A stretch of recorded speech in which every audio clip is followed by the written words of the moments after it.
Some shows talk about one team. Other shows barely talk sports. This show will talk Packers, Brewers, and Bucks every day. It's Wisconsin Sports Daily with Steve Sparky Pfeiffer, served up by Wendy's on the Wisconsin Sports Radio Network. Download the Wendy's app today.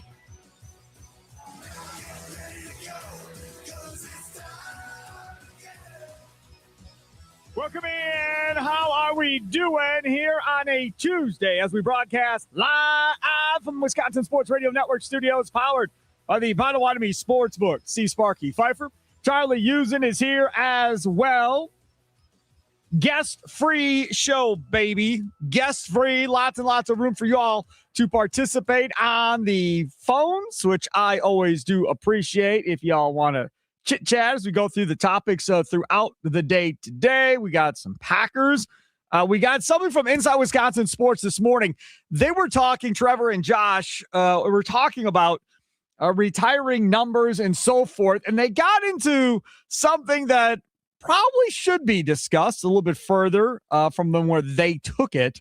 We'll get into that coming up in the next segment. Also, there's some talk out there about a former possible Buck being available after the NBA trade deadline, whether or not it's a good idea to bring him back. We'll get into that in the 3 o'clock hour. All of a sudden, Badger fans feeling better about themselves in football. We'll do that in the 3 o'clock hour as well. And Cliff Floyd had a trade idea for the Brewers and the Mets last night on MLB Network. I sent that out on social media last night to a bunch of different responses. Can you explain to me why, when I quote tweet a video of MLB Network and Cliff Floyd, not me, Cliff Floyd, former MLB player, puts out there a trade proposal, and I get a response on Twitter where I'm like, yeah, I love Freddie, but I think, I probably got to do this. And the response is pretty much bleep off is the tweet I get back. Like the second tweet I get back, bleep off. I'm like, does that really need that type of response on social media from that tweet? I don't understand. So. I'm going back to our poll to see from yesterday. You can literally just be like, yeah, Sparky, I disagree. Or, yeah, screw that, Sparky, I'm not trading Freddie. Like, there's lots of different answers. But the bleep off is the response I get back. Only 7.6% of the people that voted on our tweet yesterday on our poll. I'll tell everybody what the poll question is. Or was. Where are you at with a Freddie Peralta trade options? Absolutely not. It has to be a great deal. Going to be hard to say no and finally see a Freddie. Only 7.6% of people said absolutely not. What won it? 56.1%. It has to be a great deal. Okay, very good. So stay tuned for 420, and we will talk about what I think is a great deal put out there by former MLB player Cliff Floyd, who I believe does work down in Chicago. Does he not? Doesn't he do a TV show down there or something? He does. Yeah, he's down there talking baseball there. Right. So he's down there doing Cubs, if I believe correctly. So for him to put out a deal that actually benefits the Brewers, I was very, very happy about and pleased by. Also, efforting to get Cliff Floyd on this show too. Put a request in for him last night at like 10 o'clock. See if we can get Cliff Floyd on the show to talk more about that. I'm going to start with the Packers. Earlier today on the 9 to noon show with John Kuhn and Rami Makloff, they had thrown out the question about, about this Super Bowl window, right? And do you believe this Super Bowl window is open or so forth? And I heard them having the conversation, going back and forth. And before you know it, Rami was the bad guy in the conversation because everybody's saying, you're just a Bears fan, blah, blah, blah. And Rami's like, hey, man, that wasn't even necessarily my deal. Like, we all agreed that we were going to do this. So he was trying to skate out of being the bad guy. But it got me to thinking, and I sat there at my desk, and I think I typed up 3 to 5 different versions of a question, trying to figure out the correct way to word what I wanted to say in the question to get the topic to go the way I want it to go. So we'll find out if I did it correctly or if the answers I get back are not what I'm looking for. Not that I would agree or disagree, but I want this conversation to go in a certain direction. The question is this. Do you believe that the Packers Super Bowl window is open as long as Jordan Love is the quarterback? Regardless of who the coach is, regardless of who the GM is, regardless of who the offensive coordinator is, the defensive coordinator, Jordan Love's your quarterback. Super Bowl window is open. Do you believe that to be true? Nicolay Law, talk to text line 414-677-1250, 414-677-1250. I'll be honest. I'll tell you why I'm doing this topic. I'm not going to hide anything. I'm testing the waters on where we are at with Jordan Love. Because all of the angst that came with the Matt LaFleur extension that people are mad about, which we still haven't gotten a press release from the Packers that this thing is done. But with all the angst that came with the news that they were extending him, it seems like a lot of people are blaming LaFleur for why this hasn't gotten them to a Super Bowl. It feels like maybe Jordan Love isn't the scapegoat on this thing, like maybe it felt like the last couple of years, and what it feels like during the regular season doing post-game shows with Tommy Wirtz. When Brett Favre was here, it wasn't the case in the very beginning, obviously, because nobody knew who the heck he was. But after Brett Favre was here for a little bit, and after Leroy Butler was done, and Gilbert Brown was done, and Brett Favre was still here, doing talk radio, it always was, hey, man, if you've got 4, you got to put the Packers in the Super Bowl conversation. If you got 4, you're in the conversation. Hall of Famer. That's what it was. Even though the defense may not be as good and so forth, if you have 4, you have to be in the conversation. Fine. Then you get Aaron Rodgers. Here comes 12. And again, same thing. Didn't matter who the D coordinator was. Didn't matter who was at wide receiver, who was at running back, who was on defense. If you got 12, you're in the Super Bowl conversation every year. You're a contender as long as you got 12. Both guys. I have not heard to this point anybody say, hey, man, as long as you got Love, they're a Super Bowl contender. Like, their window is open as long as Jordan Love is the quarterback. I've not heard that being mentioned. Maybe I missed it. I can't listen to everything at all times of the day. I certainly haven't seen anybody post it on social media to this point. Charlie, you look at stuff just like I do. We probably follow different people to a certain degree. You're up to date on the cool, hip, young people on social media. Have you seen anybody say that? No, not really. I saw people a day after the game say, Jordan, you had an awesome game. Everybody look at how awesome Jordan played. And after that, it hasn't been, all right, now what's next for Jordan Love? It's just kind of gone away. Like, nobody's talking about Jordan Love. It's more about Jeff Hafley leaving. It's more about whether or not the Packers are going to bring back Matt LaFleur or not, because they feel like Matt LaFleur is the key to this team. Whether it's a good or bad key, he's the person that they're looking at to blame right now. It's not Jordan Love yet still. And you're seeing that in the way people talk about the Packers right now in the offseason so far. Okay, I got this guy on, or girl, I don't know what it is, packed for whatever on the X and YouTube dugout chat going on right now. You can stream us live on X and YouTube as well by simply going to WI Sports Radio, WI Sports Radio. I'm going to have to do this myself over here because they've sent like 3 messages, and I want to make sure I get all of them correct here. So let's see here. Let's see. I want to make sure I get the first one. He says, or she, really, that wasn't even realistic when Ray Rhodes came in. Are you serious, dude? Okay. Now, again, maybe he's older and doesn't remember. Then the next one was, really? You don't remember having a 6-10 season? Are you really a Packers fan? Again, I'm thinking maybe he's older and doesn't understand the question. But we'll go to the next one. What did Favre and Rodgers have that Love still has?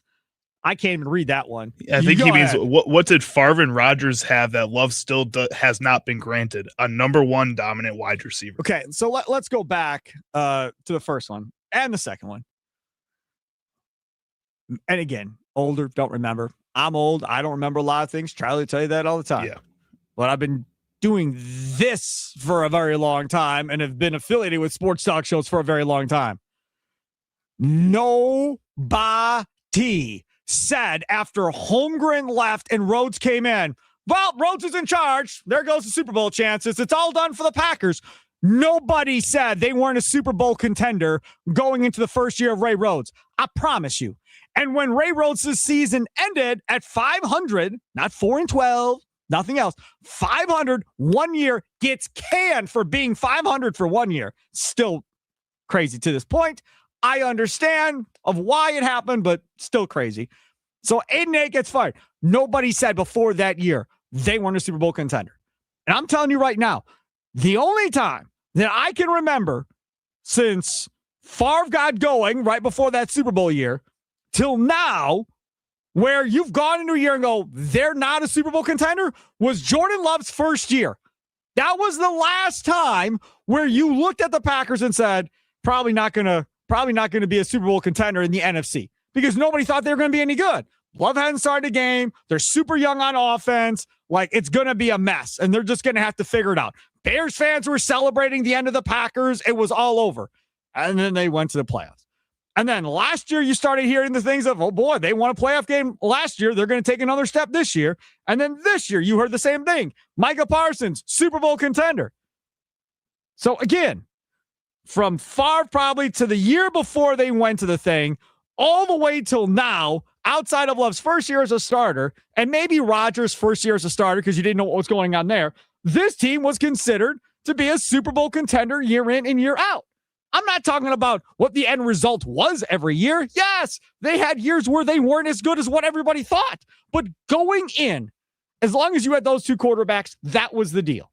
Do you believe the Packers Super Bowl window is open as long as Jordan Love is the quarterback, regardless of who the head coach or GM is or whatever else?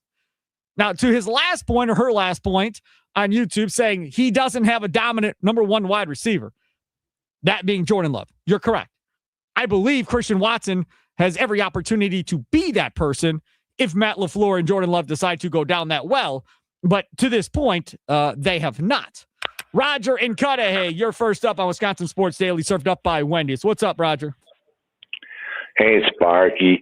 Yeah, I mean, it's kind of off of what you're saying here in that my hope would be for Love alone to create that window. But right now, it seems at the very least it requires him and Parsons or him and a contributing cast of players. So that's my hope, that Love alone can create that window. But right now, I think the evidence points to something else. What does it point to? Well, that he needs a cast of players around him playing at a high level. And at minimum, right now, I'd say Love and Parsons for that window. So last year, you didn't think that they were a Super Bowl caliber team last year going in? Oh, I thought, with the addition of Parsons. No. I'm sorry. I mean, my fault. No, the year before they get Parsons, so 24. Not really. I don't think, no. My feelings weren't quite there like they were with Rodgers. And even towards Rodgers' end, when there were continuing lapses in the playoffs, you start to have some doubts that it only involves one player. Gotcha. All right. Sounds good. Thanks for the call, Roger. Are people not – see, I'm looking at the talk and text line now. I swear to God, people don't – do you understand what I'm saying? That before the season starts, you've got, okay, here are your contenders in the NFC. Here are your contenders in the AFC. Before the season starts. That's what we're talking about here. I got one from the 262 over here on the Nicolay Law Talk and text line. McCarthy's first year, we weren't contenders. Why weren't you contenders? At what point? I mean, again, maybe we can go back and find some preseason predictions on the Packers back in those years to see where the Packers were predicted. And again, I'm old. My memory is waning. But for the best of my memory, pretty much every year, Favre and Rodgers were here. That window was open as long as those quarterbacks were on the field. And I don't feel like we're there yet with Jordan Love. But maybe some of us are. Because we're talking about LaFleur and how big of a deal that is. And Goody, how big of a deal that is. And all of that. But back in the day, I mean, oh, okay, McCarthy's out, LaFleur's in. Well, as long as you got Rodgers, you'll figure it out. And he wasn't even playing up to Rodgers' level when LaFleur got to him. And they still ended up with a couple of MVPs and making those runs even in that transition. I mean, Favre, he had Mike Sherman for all those years as GM on top of it there at the end, screwing everything up. And then you make the transition to McCarthy, and McCarthy gets him to play the best football he had played since Holmgren, and maybe better than he played with Holmgren at that point. Yes, Charlie. So prior to the 2006 season, the Green Bay Packers had plus 10,000 odds to win the Super Bowl, which is one of the worst numbers in the league. That's tied for third worst odds. San Francisco 49ers were plus 20,000, and the Rams were plus 60,000 that year. Woo! Okay, so there you go. You had the 1 year in 2006 that goes along with it. But again, for the most part, with 2006, that was Rodgers' first year, right? I believe so, yeah. Yeah, that's what I said earlier. So I was right on that one. Yeah, I said prior to Rodgers' first year, you probably didn't have great odds because nobody knew what to expect. Just like Jordan Love prior to his first year, you didn't know what to expect. Difference, Rodgers was going into a veteran-laden offense with players that were really good around him. Love walked into an offense with nobody experienced around him, with no idea of how to even play in an NFL offense. Favre played that whole year, but yeah. So that was Favre's last year? Favre's last year, yep. Really? Mm-hmm. And they went to the NFC Championship game that year. That's wild if that's the case. Because they went and they lost to the Giants in frigid weathers. Because, I mean, the Giants kicker missed 3 field goals in that game, I want to say. Mike in Waukesha, you're next on the Nicolay Law Talking Text Line. What's up, Mike? Hey, Sparky. Thanks for taking my call. Sure. I think I'm getting this question correctly from you. I believe you're right. With Rodgers and Favre, every year you always felt you had a chance to go to a Super Bowl. I felt the same way when Jordan Love came on. Not the first year, but after his first year as a starting quarterback, I felt the same way. But our coach, LaFleur, he got the Cadillac of running backs, and he took the ball out of the star quarterback who's getting $45 million a year. He takes it out of his hands. Their passing percentage last year was so close. It was like 51% passing, 49 running, whatever. This kid should be throwing the ball 57, 58% of the time. He's the one that leads this team. He's good enough, and he played well enough last year to take us to a Super Bowl. The defense quitting when Parsons went down, that's another. All the gang tackling stopped when Parsons went down. They need Parsons on the field because those guys only react to that man when he's on the field on defense.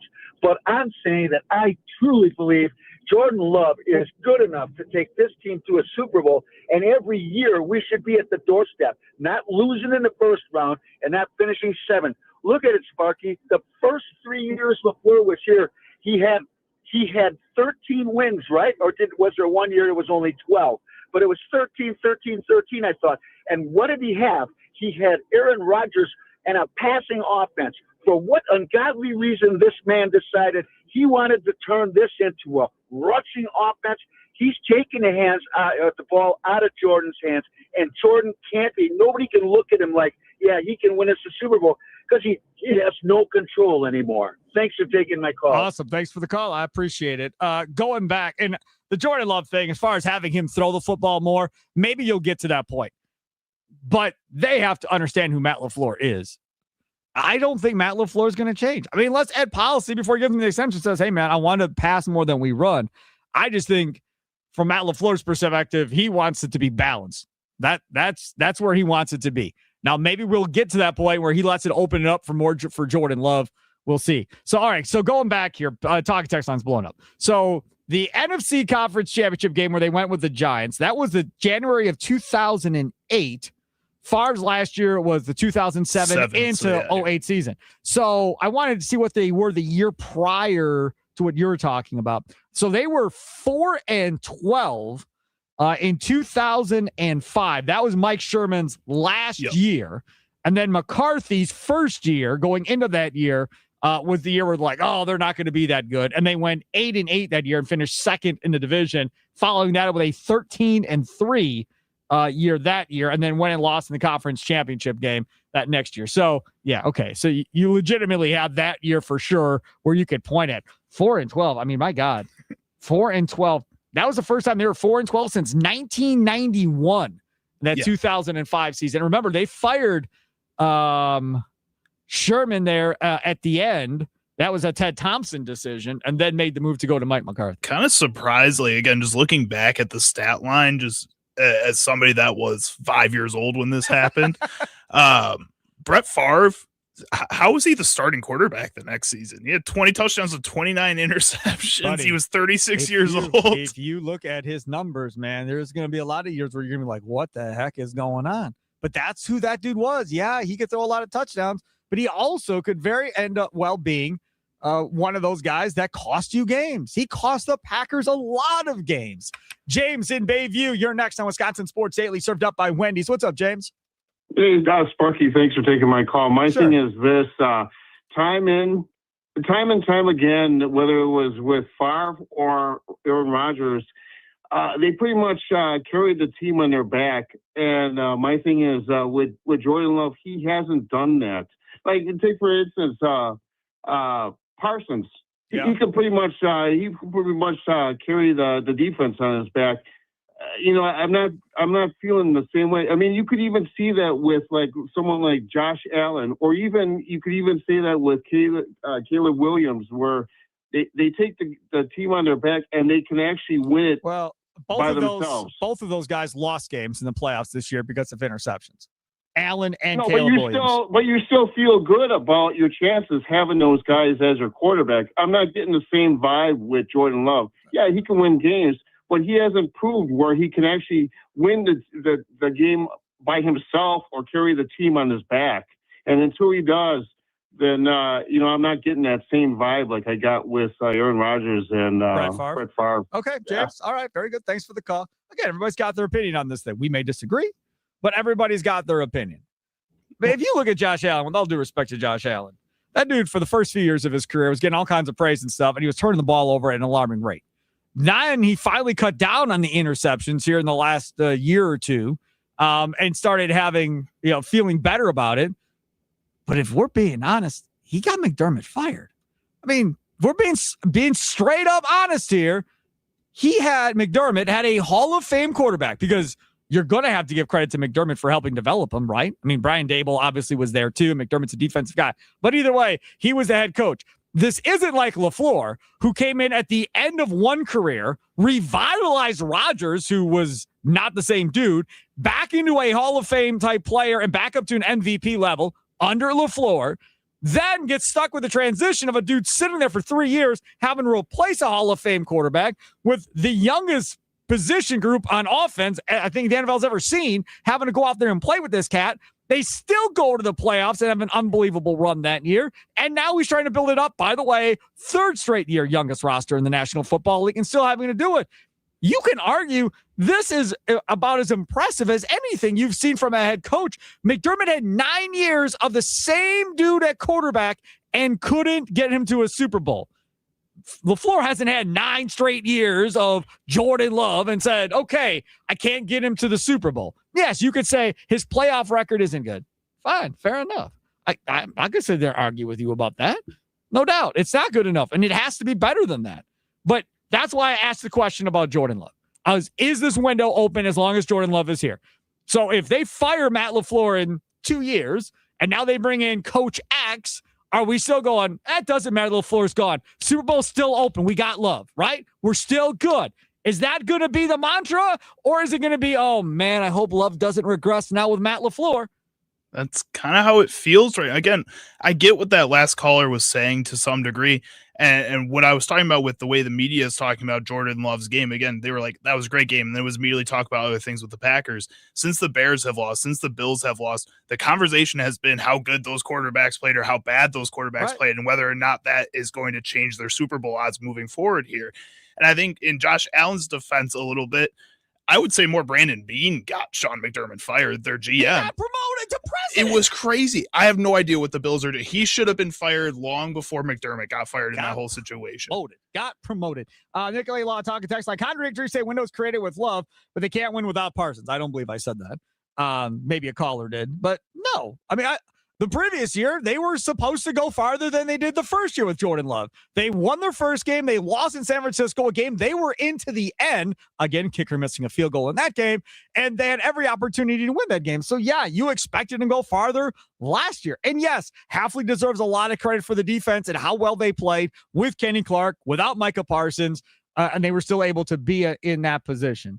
From the 414, another one. Window attributed to one Matt, like Rodgers, is supported when the team mainly drafts and develops and does not invest heavily in free agency. That is, Love needs a couple of great players to help him open that window.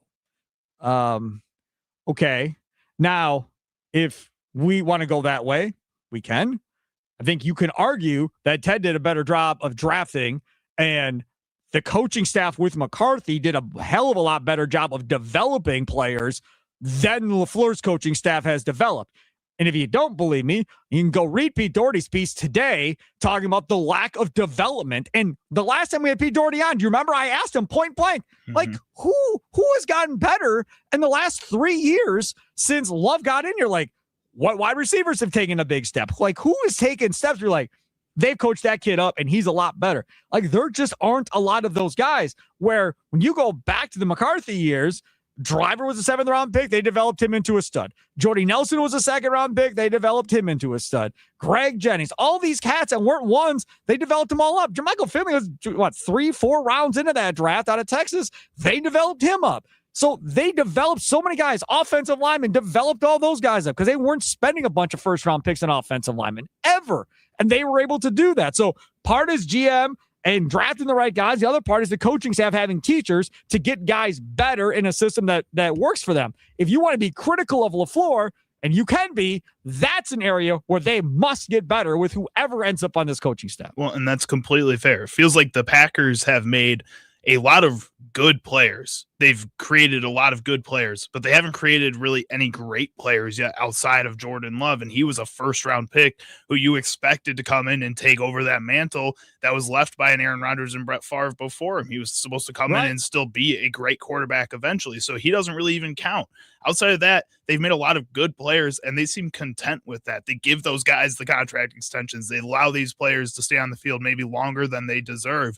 I think there's a lot of just lack of urgency with some of these draft picks and young players that they bring in right now with this coaching staff. Oh, we got a ton of text messages coming in. We got a bunch of YouTube chats going on too. This segment ran way too long. So we'll come back. We'll do one more short segment on this and catch up. You want to have a board for one more segment, you can as well. Nicolay Law talking text line 414-677-1250. Do you believe the Packers Super Bowl window is open as long as Jordan Love is the quarterback? Regardless of head coach, regardless of who the GM is, if he's there in week 1, they got a chance to come out of the NFC. Nicolay Law talking text line 414-677-1250. It's Wisconsin Sports Daily, served up by Wendy's, live from Wisconsin Sports Radio Network studios, powered by the Potawatomi Sportsbook. Sparky here.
It's Wisconsin Sports Daily, served up by Wendy's.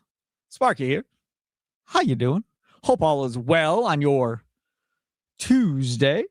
Charlie Houston producing the show. Don't forget, when the Bucks win, you win at Wendy's. They did win yesterday. It was a noon tip, though. So that may be coming up here for everybody. But when the Bucks win, you win at Wendy's. After every Bucks win sub, by any participating Wisconsin Wendy's for a free small vanilla or chocolate frosty classic. No purchase necessary. This offer is only good for 24 hours after win, so act fast. Get that free small frosty classic at Wendy's. And we were talking about Super Bowl window, right? Do you believe the Packers Super Bowl window is open as long as Jordan Love is the quarterback, regardless of coach, GM, or coordinators or whatever? As long as he's under center, Packers got a chance to win a Super Bowl. Nicolay Law talking text line 414-677-1250. Like I said, this is going to be a shorter segment. People just don't understand this question. Like I've got so many text messages here, and it's just amazing. 262, the window is closed because of Jordan Love. See?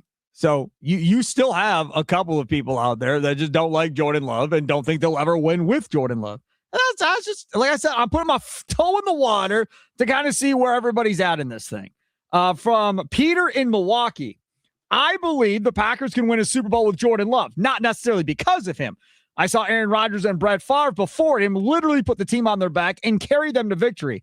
I haven't really seen that out of Love yet. That doesn't mean that he can't. I just haven't seen it yet. Fair enough. And I'm not saying that Love is going to take him to a Super Bowl. Not saying that at all. But if you look around the National Football League, folks, I don't care who the quarterback is in Baltimore. If Lamar Jackson's the quarterback, they're going to put Baltimore in the conversation next year because it's Lamar freaking Jackson. Plain and simple. They're going to be in that conversation when it's all said and done. There are certain guys that automatically will get put in, and whether or not Jordan Love's in that conversation yet or not, I don't know. But I think he's getting closer to being in that conversation when, again, this year, you're top seven quarterback in the National Football League. And some stats, he's number one based on different statistical categories that you look at this point. Like just based on numbers, an EPA or whatever, he's the best quarterback in the playoffs. Again, he's only had one game. But if you look at it, he's got the best numbers overall in the playoffs right now this year.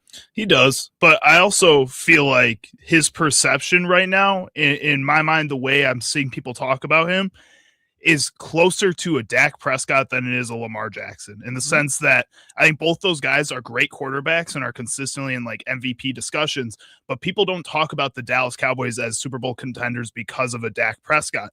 They'll talk about them as Super Bowl contenders when they make big trades for guys like George Pickens or sign a new head coach, right, and figure out the defense in Dallas down there. But in Baltimore, you're right. People do still talk about the Ravens as Super Bowl contenders because they know Lamar Jackson is just that gifted as a player. Yep.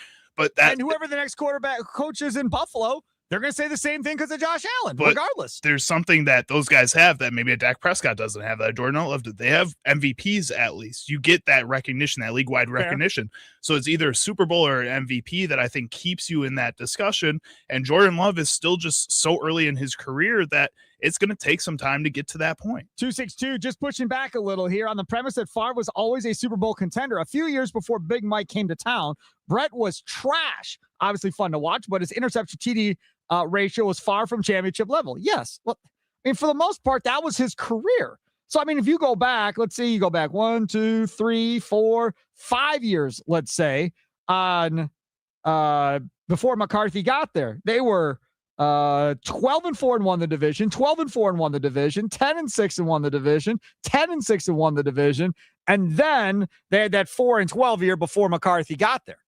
So, I mean, yeah, they had the bad year there at the end, but before that, they were winning division after division after division with Brett Favre. And remember that Sherman let Brett Favre become out of control. I remember him not like, I'm not practicing on Wednesdays in training camp. I'm good. I'll see you on Thursday. Like, he literally let Brett completely get out of control and do what he wanted at that point. What do you got on the Dugout YouTube chat over there? Lots and lots of messages coming in over there. All right, so let's start with our guy Tim over here. He says, well, Sparky, that was my hope as a fan, that the team will be so good defensively and special teams wise that Jordan Love shouldn't have to be spectacular, just good. Sure. Yeah, I mean, I think that's everybody's goal, right? I mean, I think that's the goal of Anybody that's got Lamar Jackson, anybody that's got Josh Allen, anybody that's got Patrick Mahomes, you want it to be so you don't have to have them throw 4 touchdowns and no interceptions in the game in order to win the game. And then sometimes they do that and they still lose the game. Our guy Jeremy says, yes, without a doubt, I believe Jordan Love. Jordan was third in his MVP in his MVP race before the concussion. I don't see what people don't like about Jordan Love. The accuracy is good. He's cool under pressure, and he doesn't turn the ball over. That's good stuff. Charlie using over there. Steve Sparky Pfeiffer here. Let's see. Got another one here. Where is that one that I saw? 715. When did Rodgers alone get us to the Super Bowl? That's a crap statement. You need good players around any quarterback. No, 715. You don't understand. I'll try to explain this again. Patrick Mahomes going into any year, I don't care who his wide receivers are. I don't care who his court running back is prior to the season. You go, Chiefs are in the conversation. They missed the playoffs this year, okay? Prior to the year, people had the Chiefs in the conversation. You know what's going to happen next year? They're going to have the Chiefs in the conversation. Even though they missed the playoffs this year, they're still going to be in the conversation. Josh Allen had a couple of years where he had no wide receivers here the last couple of years per se. They let Diggs go, whatever. Still had him in the conversation. Didn't know how it was going to happen, but Josh Allen will have him there at the end of the day. That's what we're talking about. That is that special, that guy that I don't care what's on his team, he'll figure it out. Like, he'll just figure it out. They'll figure out how to win games. That's what we're talking about when we ask that question. That makes sense. Yeah, in my mind, again, when you go back to guys like Patrick Mahomes, yes, he's always had Travis Kelce there, but that's one dude on his offense with him. On defense, Chris Jones has always been there. That's one guy on that defense. Outside of that, it is almost new roster every single year at every other position for that Kansas City Chiefs team. The New England Patriots with Tom Brady was the exact same deal. It was Gronk on one side and then probably one star defensive player on the other side, and they rotated it around everybody else in that roster. But as long as Tom Brady was there, as long as Patrick Mahomes was there, you were still at the beginning of the season going, that's a team that can win the Super Bowl no matter what. No matter what. That's exactly right. Charlie using over there, Steve Sparky 5 for here. Take a quick time out, come back on the other side. And I want to get into this conversation they hit on Inside Wisconsin Sports earlier today about jersey retirement. And the idea of, a Ray Allen plays here for the Milwaukee Bucks, or a James Lofton plays for the Green Bay Packers. And then all of a sudden, they don't retire the jersey numbers. They keep handing them out. And now all of a sudden, you have a player that's as good or not better. And then becomes a conversation of, well, what now with that jersey? We'll discuss that coming up next. It's Wisconsin Sports Daily, served up by Wendy's, live from Wisconsin Sports Radio Network studios, powered by the Potawatomi Sportsbook. See Sparky Pfeiffer with you.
Welcome in, Wisconsin Sports Daily, served up by Wendy's. Live from the Wisconsin Sports Radio Network studios, powered by the Potawatomi Sportsbook. Can you feel it? It's the thrill of witnessing a walk-off grand slam, a game-winning touchdown, a buzzer beat in 3. You know the feeling. There's only one place to experience that raw exhilaration. The Potawatomi Sportsbook, baby. That's right. Where else could you possibly go to have that much fun? Catch all the action in a supreme space with dozens of sports betting kiosks. It's 2 levels, cool drinks, luxury seating, great food. At Potawatomi Sportsbook Kitchen's on point, I tell you. Fiery atmosphere and a monster video wall, 2,000 square feet.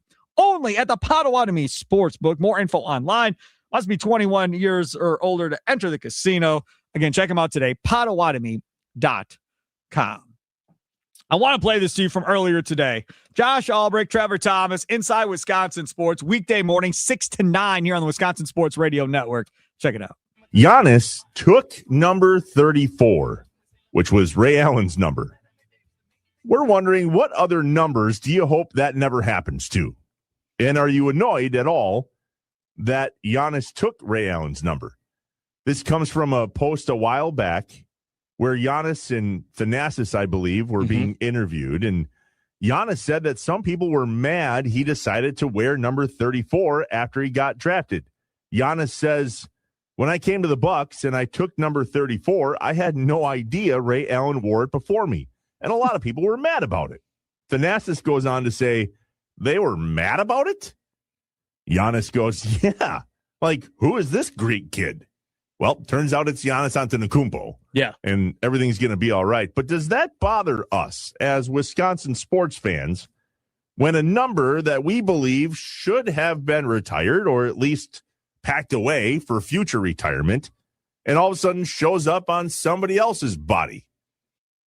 Okay, so there is Trevor and Josh earlier today. That comment that he was talking about with Giannis and Thanasis from the Thanalysis podcast sounded like this. Ray Allen again. Ray Allen's been like chasing me. Ray Allen, when I came to the team and I took number 34, I had no idea Ray Allen wore it before me, and a lot of people was like mad about it. They were mad about it? Yes. Who is this? Who is this great kid? So they were opening up packs of cards or whatever. That was that sound you heard. Man, I've been doing sports talk radio for a long time. We don't need to go back to what year I started, but a long time. I don't remember anybody calling into my post-game show or calling into the afternoon show, the big show, and yelling about Giannis is taking 34. And oh my God, how could he do it? It's Ray Allen's number. No. Now, that's not to say people may not have said something to him on the street or in a restaurant or whatever, or written him a letter. But from a sports talk perspective, I don't remember there being some type of crying out about that at the end of the day. Mainly because nobody thought he was any good. Nobody thought Giannis was any good. Nobody thought like, oh boy, Ray Allen's number is going to go up in dust because it's going to be remembered as Giannis's number at the end of the day. Nobody thought he was that good. But if you start thinking about others, right? They went on to talk about it in that piece this morning. James Lofton wore 80 and NFL Hall of Famer. And then Donald Driver. Now, not an NFL Hall of Famer, but a damn good player. So those are 2 guys that make sense as well.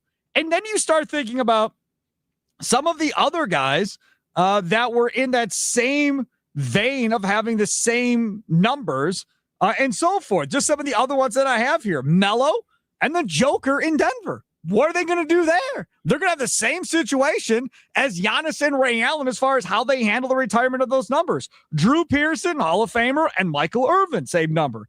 John Mackey with the Colts and Marvin Harrison with the Colts. I mean, there's a lot of these. And then how do you handle it? Do you not retire either number and continue to give it out? Do you hang up both names on one jersey with like a split and do it that way? Or does one just lose out and you go with one over the other one, Charlie? I think, and especially in the NBA, a lot of like these jersey retirements, it's not as big of a deal there. And then in the NFL, I think it happens so infrequently where they feel like they need to retire a jersey for a team that, again, it just doesn't happen as often. So in the NBA, it doesn't feel like they care as much about it. And the NFL feels like they care too much about it. Yep. MLB is where I feel like you really would run into this, but they're pretty strict about the sanctity of a retired jersey when it comes to the MLB. I think this is something where, like, yeah, I guess you could have this internal struggle, but if you're going to have that many legends wearing it, then you leave it open, or you decide which of those legends in your mind is more legendary. I think for the Bucks, it's pretty easy to say Giannis is more legendary than Ray Allen was with this team. I think for the Nuggets, it's pretty easy to say Nikola Jokic is more legendary than Carmelo Anthony is with that team. I think it's pretty simple to say that those teams both screwed up by giving out those numbers again when they shouldn't have. Matt in Madison, you're next on the Nicolay Law Talk and Text line. What's up, Matt? Hey, Sparky. I just wanted to say something quick. Last year, this happened with the Mariners. After Ichiro was inducted to the Hall of Fame, the Mariners were retired his jersey last year. But the thing is, he wore the same number as someone else. I don't remember who it was, but he played before him. And so they were going to do a joint ceremony, and then they decided that, and then that guy had like some health problem or something. So Ichiro did it himself, and then this year they're retiring the same number for the other guy.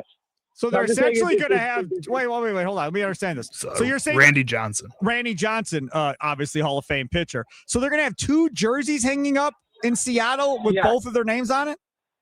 Yes. I guess you could do it for Giannis and Ray Allen. You good with that? Yeah, I'm saying like they did it. It's you could even do one ceremony with both of them. Yes, with both of them in general. Yeah, with both of them on the field. That's, yeah, I'm fine with that. That's what they want to do. Thanks for the call. But I know one thing, that 34 better be done being given out after this. I guess. I don't want to see that 34 again. 36 should be done for the Packers, too, with Leroy. He's a Pro Football Hall of Famer. Like, that's it. Stop giving out the damn 36. I feel like you shouldn't retire a number for a team for a guy that is just legendary overall, if he's not, like, overall the legend for that team. Randy Johnson, I don't think of him as a Mariner. I think of him in other stops. That's where it started, though. I know that's where it started, but that's not where he was like really Randy Johnson. That's who it was for me. If you're asking me, that's where it was for me. It's Wisconsin Sports Daily, served up by Wendy's. Back after this.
Some shows talk about one team. Other shows barely talk sports. This show will talk Packers, Brewers, and Bucks every day. It's Wisconsin Sports Daily with Steve Sparky Pfeiffer, served up by Wendy's on the Wisconsin Sports Radio Network. Download the Wendy's app today.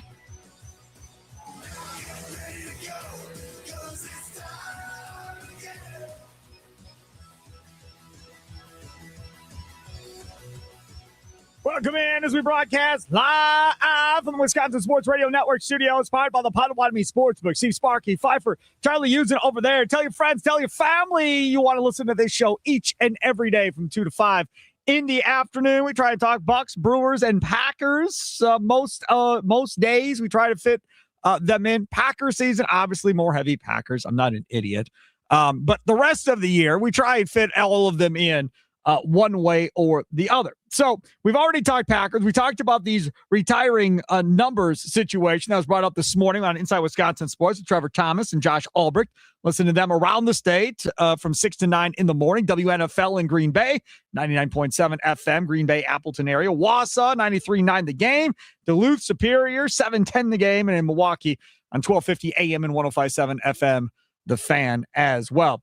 Just carrying over a couple of text messages from the Nicolay Law Talk and text line. Tuesday are the 218. Clay Matthews made a few comments when the Packers gave Rashawn Gary his number 52. I don't remember that, but I'll take your word for it. And then 262, Charlie, you're nuts if you don't affiliate Randy Johnson with the Mariners. That's one of the craziest takes I've heard in a while from the 262. In Charlie's defense, he is young. So it's the Diamondbacks. Right. Charlie will say the Diamondbacks because that's who Charlie remembers him most with because, again, he is younger. You, I'm guessing, are more probably closer to my age, and that's why we say the Seattle Mariners. Not to say he wasn't great with the D-backs. Obviously, he was great with the D-backs. They won and ring, all that stuff. But, yeah, that's just an age thing. That's all that is. Okay, so let's talk about the Milwaukee Bucks, if you do not mind, as we move along here. We got Badger stuff coming up in the next segment as well. Charlie's Sounds of the Day, that's coming up in the 340 segment like we always do. And looking forward to seeing what Charlie has on the agenda for today.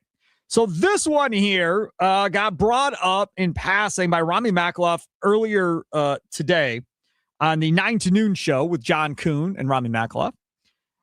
And this is from Joshua B. Robbins, who covers the Wizards for The Athletic, okay? Chris Middleton has shown some signs of life lately, but no longer looks like a potential difference maker for a contending team. The majority of league sources who The Athletic spoke with said they think Middleton's most likely outcome is to remain with the Wizards through the deadline and be a buyout candidate at that point, which means he takes a reduced price, essentially, and then becomes a free agent and can sign elsewhere at that point. Now, again, I'm not trying to sway you in one way or direction or another as far as what the Bucks may want to do, but Mike, that was one great block by Giannis. Chris Paul falls down and lost the ball. And you've got numbers right now if you're the Bucks. Holiday, Middleton, inside, he banks it home. Timeout, Phoenix. This building is shaking. Building is shaking. Game 5 of the NBA Finals, man. How cool was that highlight there? Mark Jackson on the call, Mike Breen. Man, I miss those two. That was so good, man. And Van Gundy, those three were so good. Electric. They just can't. They're never going to be able. They're just never going to find another 3 people like that to pull that off. I mean, I hope they do, but I just got my ear. I was like, man, I miss those guys.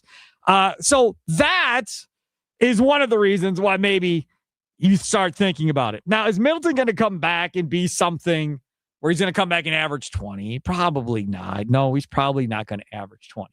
But the question is, if Middleton is bought out, would you want him back with the Bucks? Would you want him back? This year sucks. So essentially, we're talking about bringing him back as kind of a come end it with us, right? Come and end your career with us, finish it out, go to the playoffs. I still think they're going to be in the playoffs. Go to the playoffs, and then see what kind of magic you and Giannis can put together with Miles Turner. Would you want him back? Nicolay Law Talking text line 414-677-1250, 414-677-1250. So I was being nostalgic, and I was like, man, I want to look up like some of the Bucks numbers. I don't think people really realize where Chris Middleton is on some of these numbers. Okay. Games played, Giannis is number 1. Chris Middleton is number 2. Minutes played, Giannis is number 1. Middleton is number 2. Field goals, Giannis is number 1. Jabbar, number 3. Dandridge is number 3. No Middleton in the top 10. Field goal attempts, Giannis, number 1. Middleton, number 4 in field goal attempts.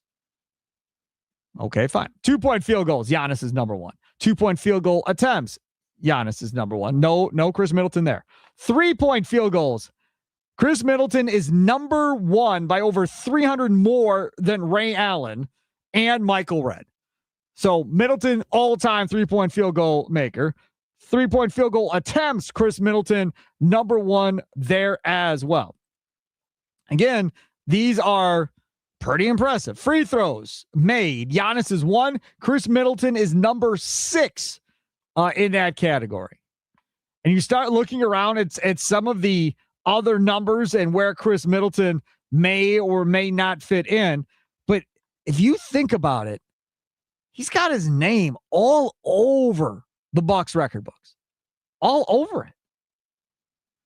And the opportunity to bring him back on a minimal deal, to let him put on that jersey one more time, play with Giannis in a deal where there are no expectations of winning a championship this year. There are no expectations of getting on a run in the postseason this year. You don't have any of those hanging over your head by like, oh boy, he's going to come back and stink and cost us a playoff. Like, that's just not going to be a thing. For one, I would be more than happy. Bring him back. Let him finish out here. 262. Why would he want to come back to this hot mess? I'll tell you why. This is where all started, man. Now, I don't know if he's wanting to retire or not. But if he's 34, if Middleton is right now thinking to himself, dude, I'm done after this year. Like, I'm done. I'm going to wrap it up, call it a career, and be done. Right? If that's where Middleton's head's at, then you want to go home and finish it. You want to go home and be done. Right? Now, Tim Allen is older than Chris Middleton. But same thing kind of with the franchise, Tim Allen, right? Coming home to finish it off. However long that may be. Maybe, he does 10 more years of the post-game show here on the Wisconsin Sports Radio Network, whatever. But it started here, and now they have the opportunity to potentially come back here and then have however long the run goes until he decides to retire, whatever. Why not come back and have that homecoming at the end of the day where it all began? And I think it's not much different with Chris Middleton at this point if he plans on being done. I don't think so. I think this is something that where Chris Middleton, like, why not? Why not bring him back in? If we're being completely honest, two of the things that he does, Giannis would be happy. He'd be happy. And two of the things that Chris Middleton does at this point in his career, he's having one of his better rebounding seasons in a while. He's averaging 4 rebounds right now, which is something you haven't seen from Chris Middleton in a few years. And then he's also averaging 3.3 assists. So if you wanted to bring him in and for a real reason to bring him in, he can come here and maybe be a primary ball handler at least and allow KPJ to just kind of focus on shooting the ball, or Ryan Rounds on just focusing on shooting the ball. Because both those guys, it feels like you have games where they'll have 10 assists and it's the worst shooting night of their life. Or they'll have 35 points and they will not pass the ball to anybody else for the entire night. Chris Middleton could be that nice go-between, which is what we saw towards the end of his Bucks tenure that first time. Don't you think Doc Rivers would welcome Chris Middleton on this team? Takes less off his shoulder to be the leader or whatever he thinks he is for this Milwaukee Bucks squad. You can get another guy on the bench that could be a kind of semi-coach, help you out a little bit. Right, but see, that's the thing, right? So, you've got Rajon Rondo sitting on that bench. Now, I'm sure he's trying his damnedest to try and get Kevin Porter Jr. under control and figure that out. And then you've got Rollins trying to teach him how to be the best point guard that he can be, even though he's been inconsistent. So you're trying to figure that out with Rajon Rondo. Okay, cool. But now that's a coach. With all due respect to Rondo, who is a great player, that's not the same as being on the floor with the dude when he's playing and you're in the middle of a game and talking to him then, right? Or as a player teammate in a timeout having that conversation versus a coach having the conversation. That's where I think Middleton really can help out here and kind of be that guy that kind of even things out a little bit and give them maybe a much needed leader that maybe they need to have at this point. With all due respect to Giannis, He's been a distraction as much as he's been anything at this point. So instead of that, to have Middleton come in and be like, hey, y'all, yeah, I know what that's like. I've been through this. I've played with this. I know what you're dealing with. I got you. Let's just focus on us here and do what we're supposed to do right? Where you come down, Giannis don't get the ball, right? You know what's going to happen? Giannis goes to Chris and be like, hey, man, talk to that dude, man. I should have had that ball. I got you, Yanni. Right? And it's different than Giannis being like, dog, give me the ball, man. Throw me the ball. Giannis ain't going to do that. Right? Instead, he'll talk third person in a press conference and then talk about Giannis and needs to get the ball at the end of a game. But in this situation, have Middleton there with him, even if Middleton only plays 15 minutes a night, whatever, 10 minutes, I don't care what it is. But to be able to have that conduit between Giannis and the players or Doc and the players, to me, for no money, minimal deal, I'll take that. Doug in Racine, you're up next. Wisconsin Sports Daily, served up by Wendy's. You're next on the Nicolay Law Talk and Text Line. What's up, Doug? I'm all for bringing Chris back. I'd love to see that. Why not? Exactly. You think we're going anywhere this year? Nope. So neither do I. So bring him back and let the crowd enjoy him. He's always been a fan favorite of mine. So yeah, I'd like to see that. I'd really like to see that. And one other thing, I was talking to Charlie about the Crash Test Dummy song that comes up every so often. Yeah. He said you put the playlist together. No, I didn't put the playlist together. I thought that was you. No. I mean, Charlie wants to throw me under the bus any chance he gets for doing something wrong. But That's not wrong. Doug likes it. I did not put the playlist together. I was given instructions from my boss of what kind of music he wanted. Then I went to our guy who's in charge of our imaging, John McDonough, and said, okay, this is what he's looking for. He said, okay. And then he put together essentially the playlist of what we were playing. And I will tell you that a refresh is coming. I just have to get the time to put one together, but we will be refreshing the music here coming up. I just wanted to say I bought the stupid CD because of that one song. I love it, Doug. That's good stuff. I mean, that's good. I like it. Have a good day. Take care, Doug. So we're doing heavy metal on this show, Sparky? That's what you're thinking? That's your vibe? No, same type of music, just changing the songs out for a different batch of songs, I think is what we're thinking. Are you going to pick them this time or are you going to make Big T do it again? I can help I'm thinking about picking them. Okay. I'm thinking I may pick them. You've seen like what I have for playlists on like my Spotify playlist. It's so weird. Whatever. I mean, it's all over the place. All right? over the place. Because I think we could just have music just for this show. Okay. Right? Yeah. Versus like for all of them. McD can redo the general bumpers, but why not just have music for this show maybe? KJ in West Allis, you're next on the Nicolay Law Talk and Text Line. Chris Middleton might be a buyout candidate for the Wizards. If so, would you want him back for the Bucks, KJ? Sparky, good afternoon. Charlie, good afternoon. Thanks for taking my call. You bet. Yeah, let's bring him back for S&Gs, man. We got nothing else to lose at this point. Be a novelty. Might as well retire his jersey while we're at it. As far as Doc's concerned, I don't think Doc's going to be here next year. He'll probably be exiting either on his own or somehow I don't believe he'll be here. So that's not going to matter. But yeah, let's bring him back and we'll run him out there for, I don't know, like you said, 5-10 minutes a game, whatever. Right. Yeah. And see what he's got. He might be able to put up 3 or 4 points a game and 3 or 4 rebounds. I mean, that's about what production we're getting out of Miles Turner right now, right? That's the thing. Thanks for the call. Maybe he gets more out of Miles Turner. Maybe he's the lob guy to Miles Turner when Giannis is off the floor and Middleton and Miles Turner can start playing together.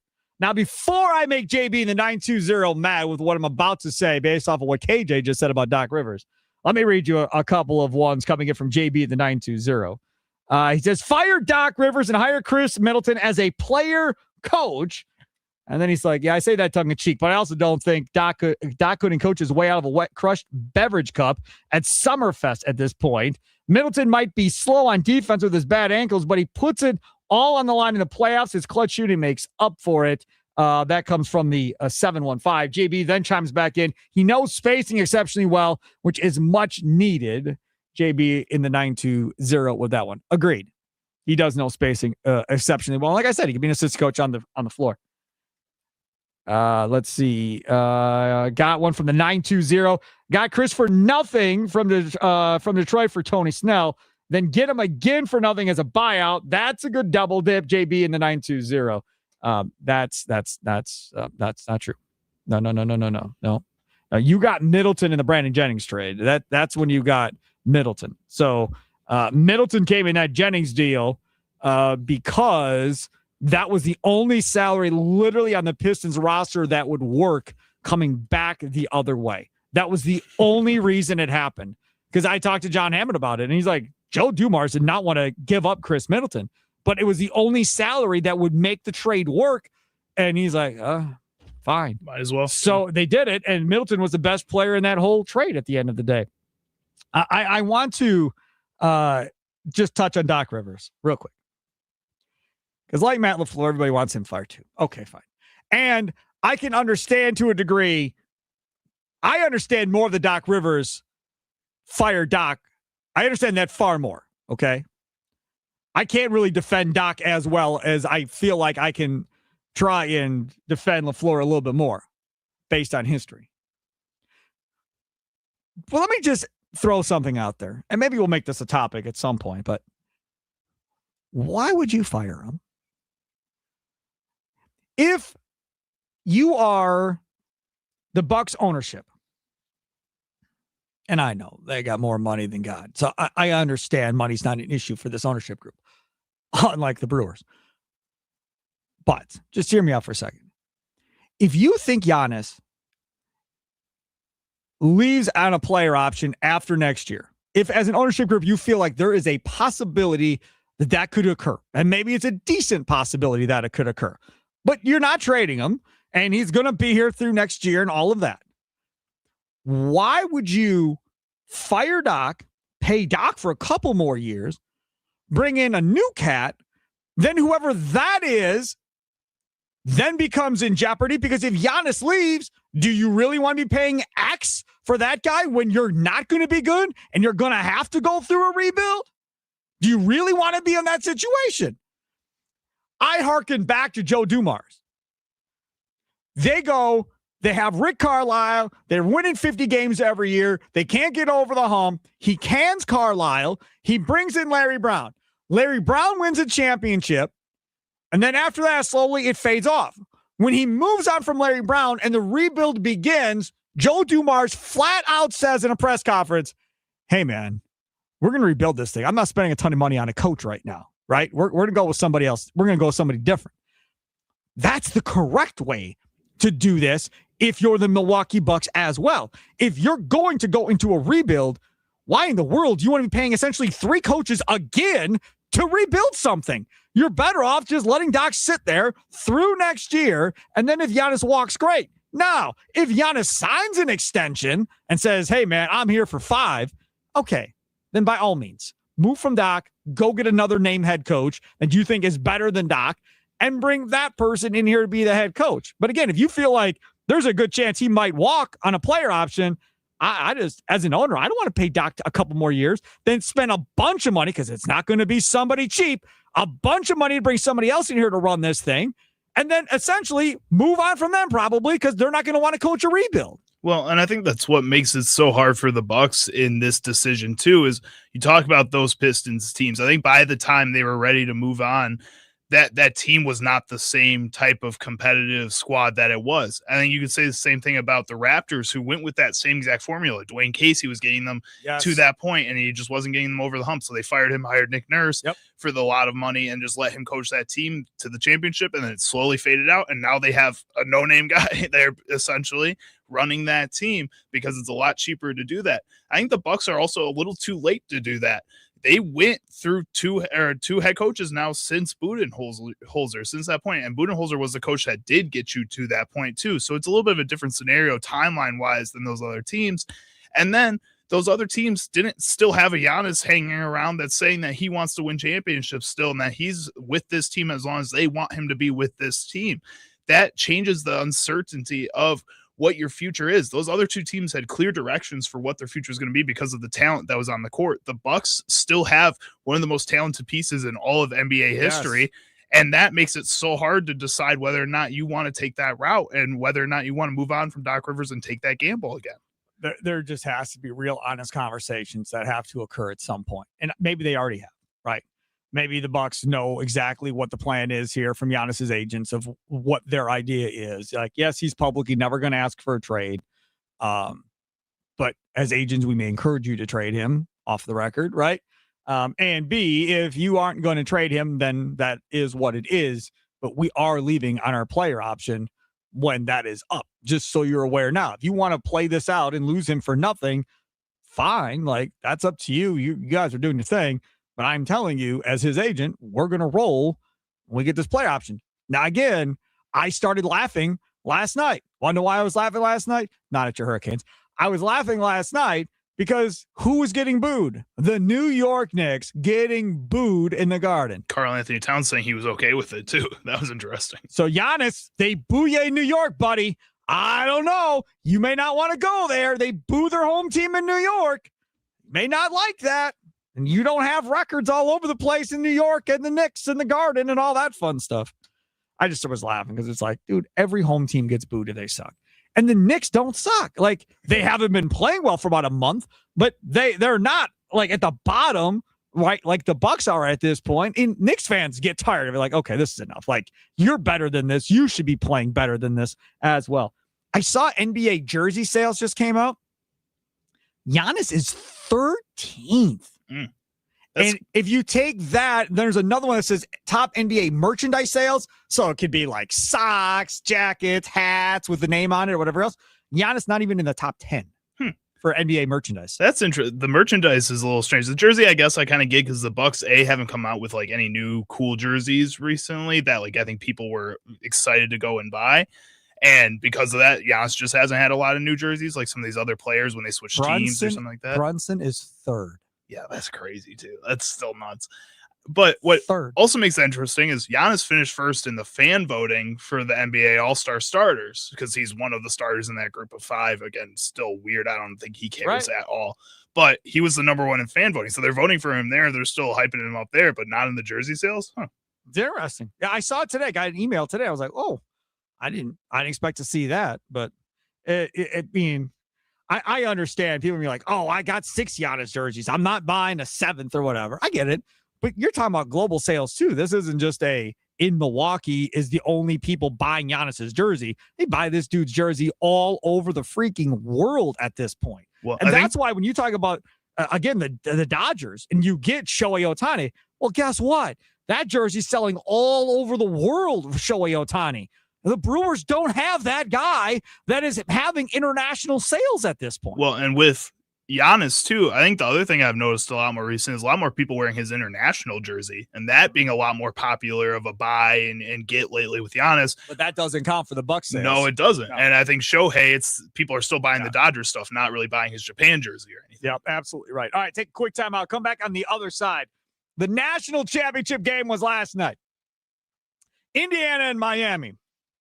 And Mr. Cignetti had some interesting things to say about the landscape of college football afterwards that I think will make you smile as a Badgers fan, or at least I hope it's going to make you smile as a Badgers fan when all is said and done. Hey, Wendy's really outdid themselves with these new biggie deals at $4, $6, and $8. The new biggie deals are bigger and biggier than ever.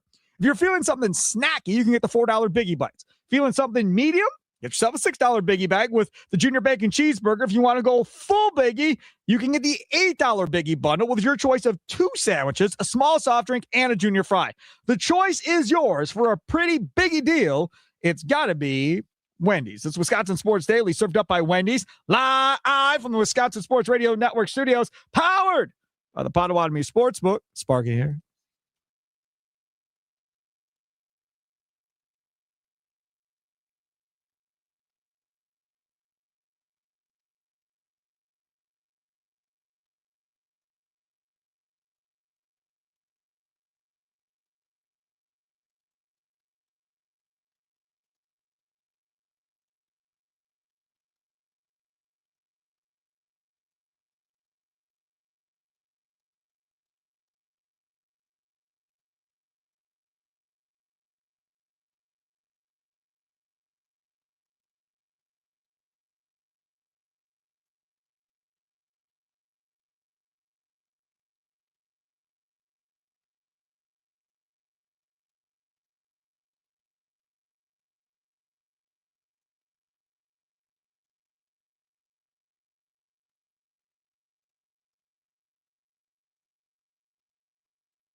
Tuesday afternoon, January 20th.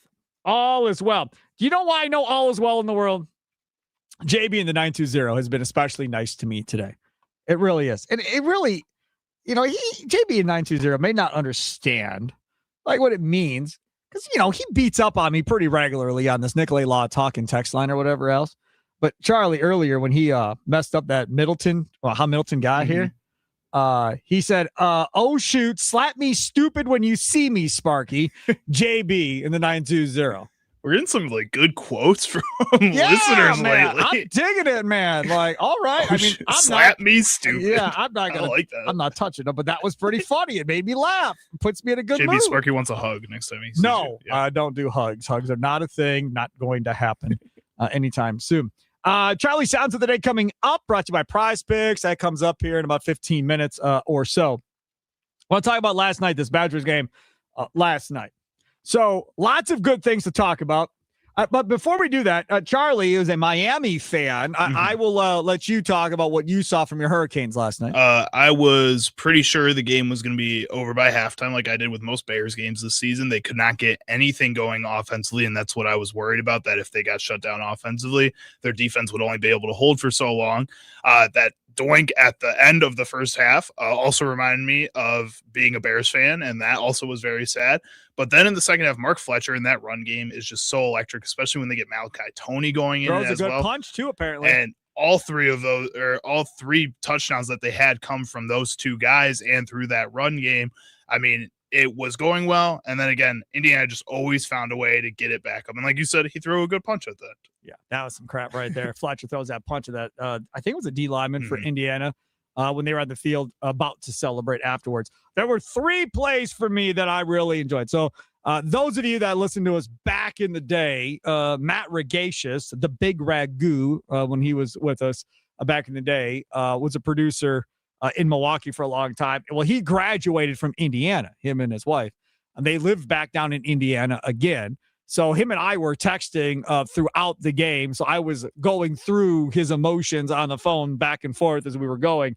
And when this one happened, I just texted, block! So Dylan Joyce back on. Blocked! Indiana blocks the punt and falls on it for a touchdown! Isaiah Jones on the recovery! I tweeted out, special teams. Hey, Packers may want to pay attention here. It's just such a big deal. I think they've had, 8 blocks, I want to say, since Cignetti took over in Indiana? Well, and especially against that Miami-style punt that they've been doing for years now since Tommy Townsend was the punter there, that the rugby-style, New Zealand-style punt where they roll out to the right and try to kick it out that way, it gets blocked every year by some team because it's so easy, and Indiana's the perfect squad to go out there and just take advantage of So you hate it? Yeah, I'm not a fan. Those punters end up being awesome in the NFL just punting normally. Like Tommy Townsend has had a really long career in the NFL because he just punts normal now. I don't know why you would ever start doing that. And then when they get to the league, they just are fine. And you've changed coaches. Exactly. And they still do it. So it's a Miami thing. Well, I think it's a recruiting thing because they get a lot of these guys from Australia, from New Zealand, and then it just starts there. And they're like, that's where you're comfortable. Just start doing that when they can just easily switch to the NFL style. So that was one highlight on ESPN that I really liked. This run here will be talked about for the rest of our life. He's going to take off and run. Mendoza weaves his way first and goal, diving toward the end zone. Touchdown!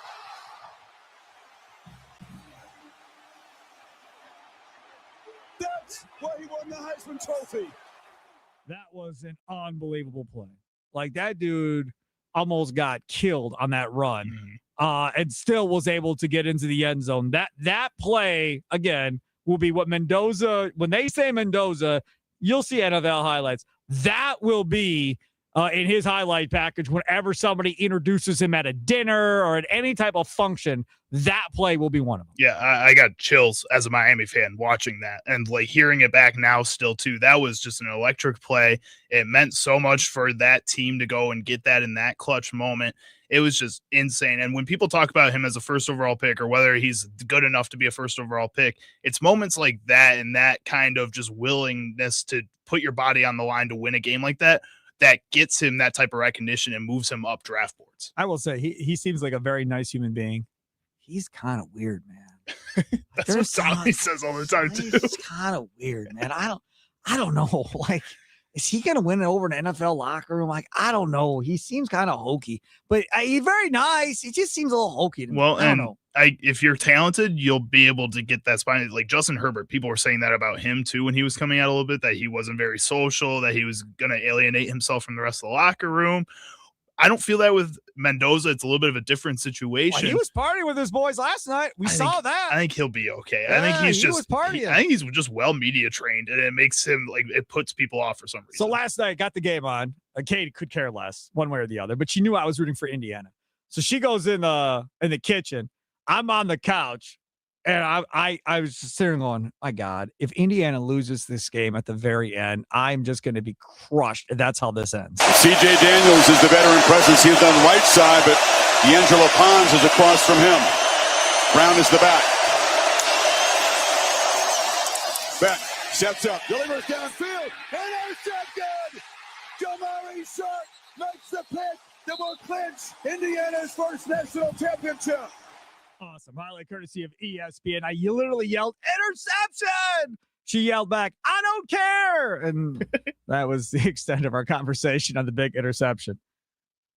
I saw this last night on X. I thought this was pretty good. Carson Beck, 7th year in college football. 7th year.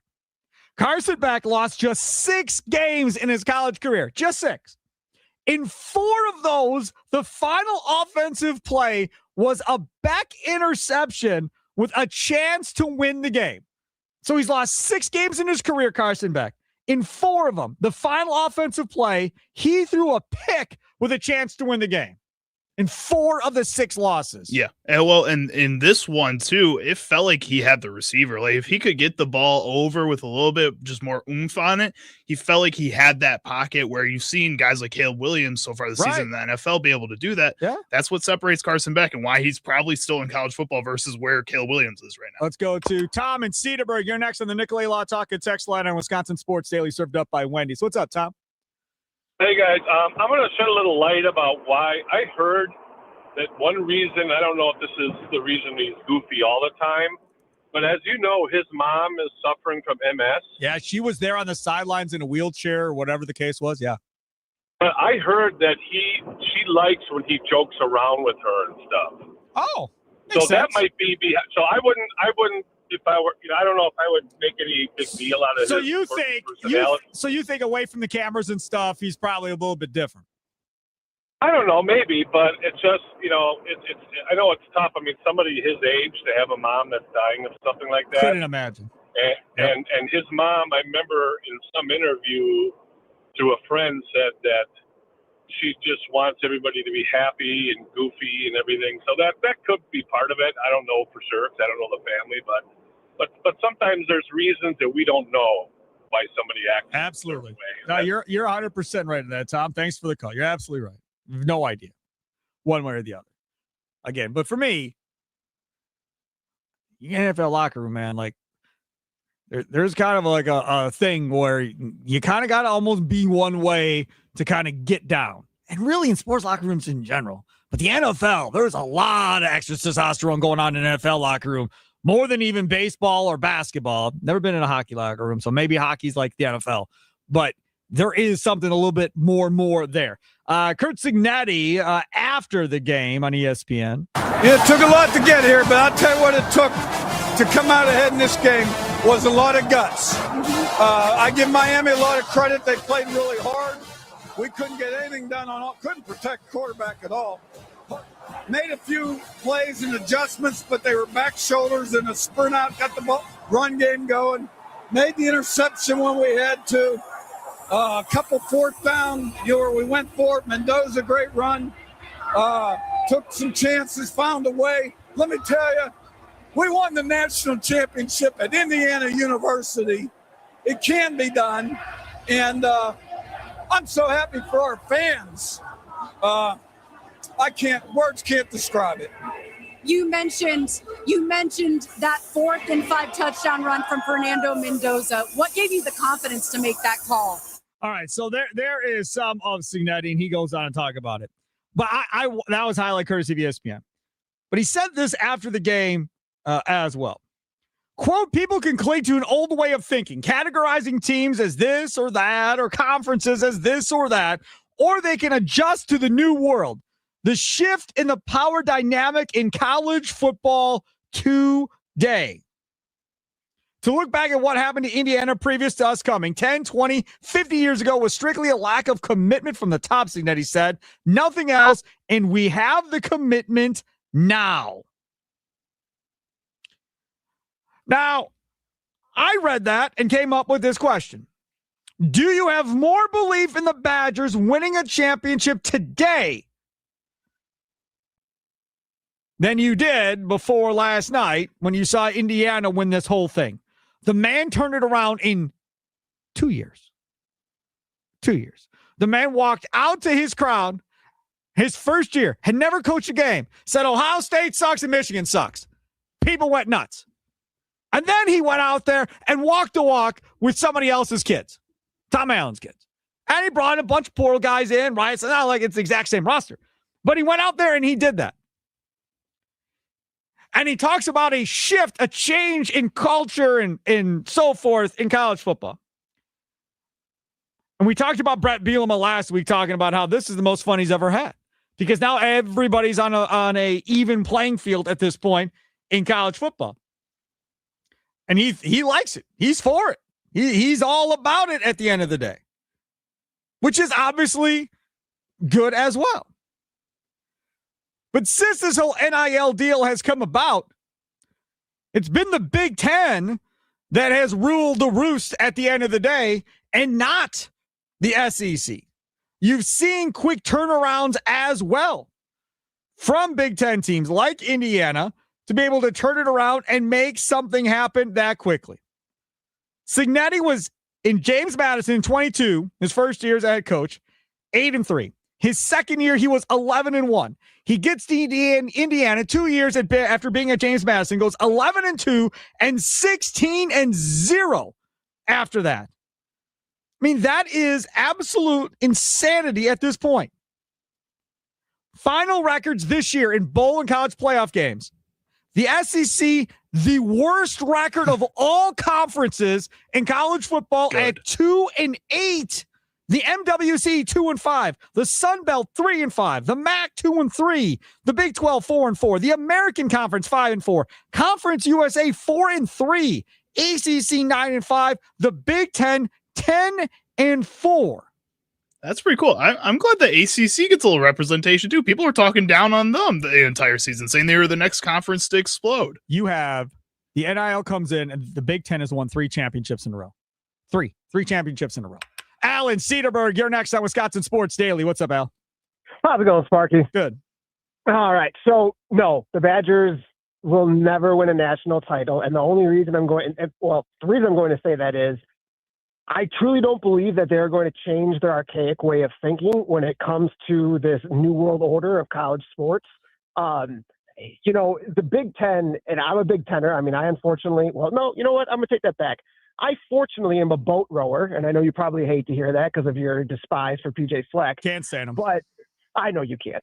But one of the things that really bothers me about that program is you look at what they have around in the state. Now, they have some of the most they have in the Midwest, some of the most outside of Chicago. They have a lot of Fortune 5s there, your Best Buys, your General Mills. Yep. And I've talked to somebody who works in the athletic department in the Alumni Association, and their strategy is completely shifting where we are going to poach every single large company brand donor that we possibly can to see if they're able to pull in the dollars. Now, I just can't see Wisconsin reaching out to a Kohler or a Michael or somebody like that to start to partner up. Apparently, the person that runs Temu, that website Temu, apparently they're a Madison grad. Well, then they need to jump on that train and start seeing if that guy can pony up, because that's going to be the only way that I think Wisconsin will be able to. And until they change that archaic way of thinking, I don't know, Spark, I don't really feel too confident about it. Right. Go find a Mark Cuban for Wisconsin. That's what you're looking for. Go find you a Mark Cuban. Al, thanks for the call. Appreciate it. I'll take a quick time out. Come back. It's Wisconsin Sports Daily, served up by Wendy's, live on Wisconsin Sports Radio Network Studios, powered by the Potawatomi Sportsbook. A lot of people probably watched the game at the Potawatomi Sportsbook last night. And if you didn't, well, you missed out. You just did. But have no fear. They got pro basketball, college basketball, hockey on all week long. Then this weekend, you got the conference championship games. Head on down to the Potawatomi Sportsbook. Check it all out today. 2 levels, 2,000 square foot center screen, Potawatomi Sportsbook kitchen.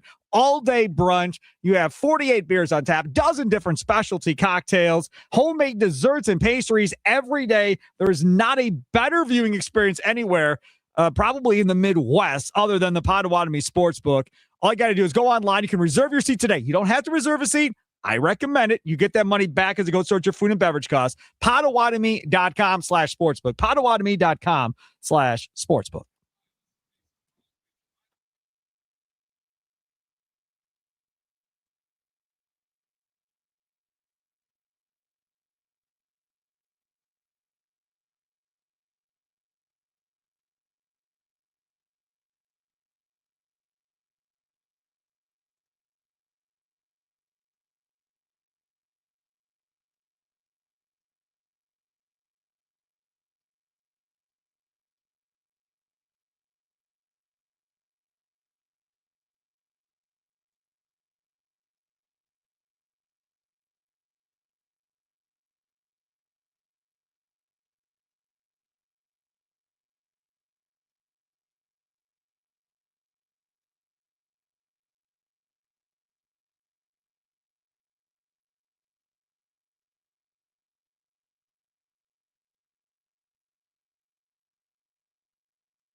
Wisconsin Sports Daily, served up by Wendy's.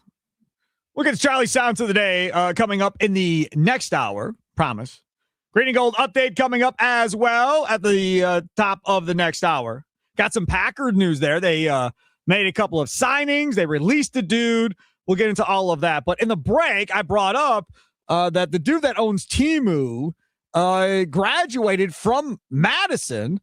So Charlie is like, oh, really? I didn't know that either. Okay, let me go look. I'll be honest, I didn't know who he was, nothing like that. I had just heard literally earlier today that the guy that owns Temu was a Madison graduate. Charlie went and researched it. What do you got, Charlie? So Colin Huang is a billionaire, $36.8 billion real-time net worth right now, according to Forbes. Come get you some. How much is he worth? He is the sixth richest person in China and the 35th richest person in the entire world. He's 45 years old. He resides in Shanghai, China. His Bachelor of Arts and Science is from Zhejiang University, and his master was at the University of Wisconsin-Madison. 1 second. You said his net worth was how much? $36.8 billion. Mark Cuban, $6 to $9.6 billion. No, we're even close. Man. Come on. Yeah, Dude, no. we should run college football. It would be easy. I'm going to go out on a limb and say Mark Cuban's maybe a little bit more of a sports fan than Colin maybe here in this. We don't know that. Don't know.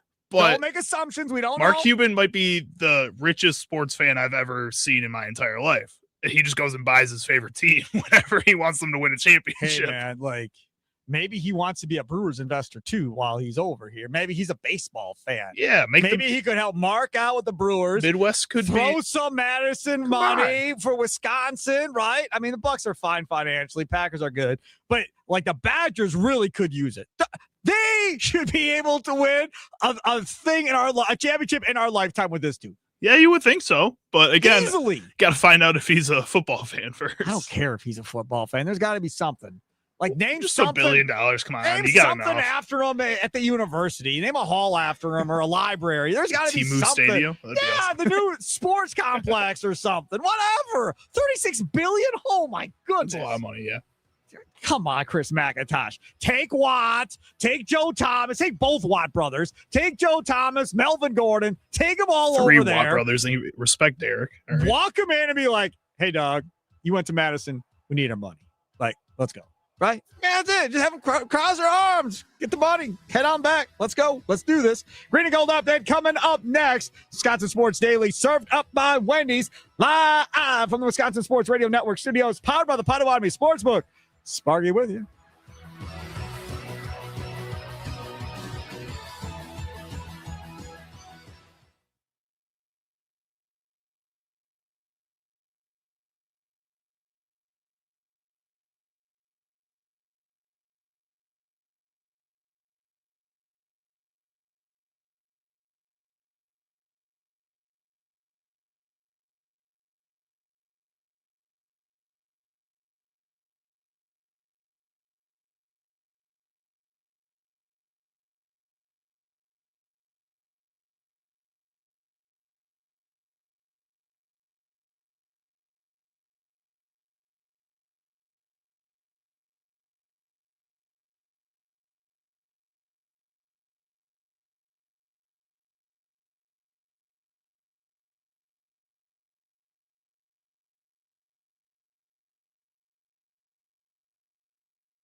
Some shows talk about one team. Other shows barely talk sports. This show will talk Packers, Brewers, and Bucks every day. It's Wisconsin Sports Daily with Steve Sparky Pfeiffer, served up by Wendy's on the Wisconsin Sports Radio Network. Download the Wendy's app today.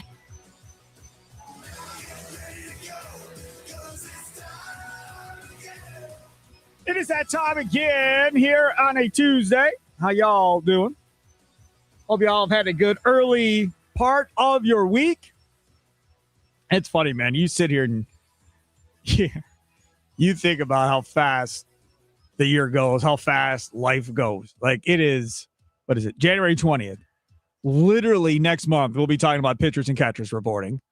And then literally within a couple of weeks of that, spring training games will start, and we'll be in full-on baseball mode with the leadoff show with Tommy Wirtz before every game, the Potawatomi Sportsbook post-game show with Tim Allen and Tommy Wirtz after every game. And then it's just full baseball, and away we go. And then before you know it, it's the end of April, and we're in the NFL draft talking about what the Packers are going to do in the second and third round. Then we're in OTAs. Then we're in mini camps in June. Then training camps at the end of July, and boom, we're right back into preseason football. I swear to you, it's going to be like that. It's going to go that quick, Charlie. It's just crazy, man. It flies by. And then hopefully with baseball season coming, like you can be happier, and Josh and Brandon can be happier during baseball season last year. No, you were. I'm saying, well, not with the lineups all the time. I'm saying what's happening right now. I'm done with Bucks and Packers. Yeah, losing. I don't. That doesn't really have me in a bad mood at all. I don't. Yeah, I was gonna say you have taken it pretty well, actually. Nah, window is pretty big for Jordan Love. I'm not too worried about the Packers per se at this point. I didn't want LaFleur fired, so that doesn't bother me. The Bucks, it is what it is. I mean, that the run is over. When Chris comes back, it'll be fine. We'll be happy again. Yeah, I mean that'll be fine. It'll be nice for Chris Middleton. But again, that Bucks run seems to be pretty much done at this point. So I've already kind of accepted that and have kind of decided that we're just going to move on and accept what it is. It's a hell of a run, man. I got to see a championship in my life.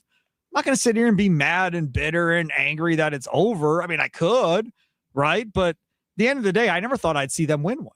Just like never thought I'd see the Badgers win a national championship in basketball. At least they got to the game with Bo Ryan. That was pretty cool. Right? That was a fun team. Back-to-back Final Fours, got to a national championship, so that was cool. Got to see Marquette in a Final Four, D. Wade and Diener and Novak and those guys. That was pretty cool.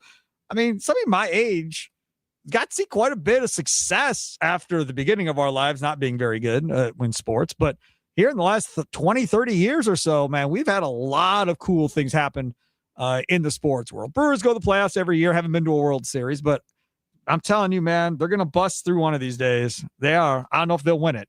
But I just think before it's all said and done, they're going to figure out a way. Their farm, we were talking about this earlier today too, me and Tommy Wirtz. Their farm system is so stacked that literally Baseball America, top third base prospect is Andrew Fisher of the Brewers, who they just drafted, right? Now, MLB Pipelines comes out today. They've got 2 in the top 10. Brock Wilken is the other one at like 7 or 8. He's at 9. At 9, and Fisher's at 1. That's a position they've been desperately needing in third base. Now you got 2 in the top 10 in all Major League Baseball for prospects. They're just, it's loaded. Middle infield, loaded, right? Made, Pena, Cooper Pratt, all these cats that are coming in the middle infield. Pitching is loaded down there too. They got a bunch of pitching. It's going to pay off eventually at the major league level. It just has to. It just absolutely has to. So we'll see how that goes. With that being said, let's get to this.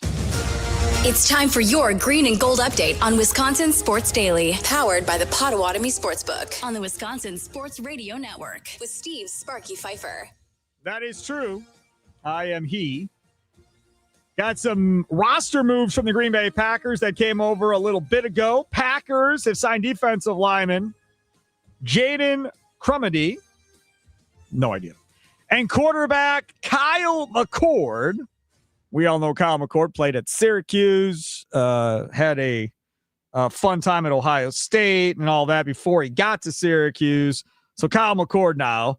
And I'm not saying Kyle McCord's going to be the backup to Jordan Love, because I think this organization is smarter than putting Kyle McCord as a backup to Jordan Love next year. One would assume it'll be a veteran quarterback, and if McCord makes it to training camp, that he'll be battling for a practice squad spot would be my guess. We'll see. And the Packers, the biggest news, have released Trayvon Diggs from his contract, which I would assume he knew was going to happen because of the spike in his contract that nobody is going to pay in the NFL. So now that he'll be released, he'll go back out there. Nobody will do anything with that. And then maybe if you are interested in potentially signing and bringing him back, you then will have that opportunity. And I would guess, Charlie, using that Trayvon Diggs would probably come back to Green Bay for less money than he would potentially going a bunch of other places because A, Micah Parsons is there, and B, he understands how good of an environment that truly is in that locker room right now with these guys. And I think the Packers would be foolish not to at least talk to him about coming back to Green Bay too. On the other side of things, I think both of these sides of this deal need each other at this point. I know he only got one snap in the playoffs and he got paid $500,000 to basically get run over and then got cut again. But at the same time, give him another shot. You have nothing to lose at that position. Nothing at all. No.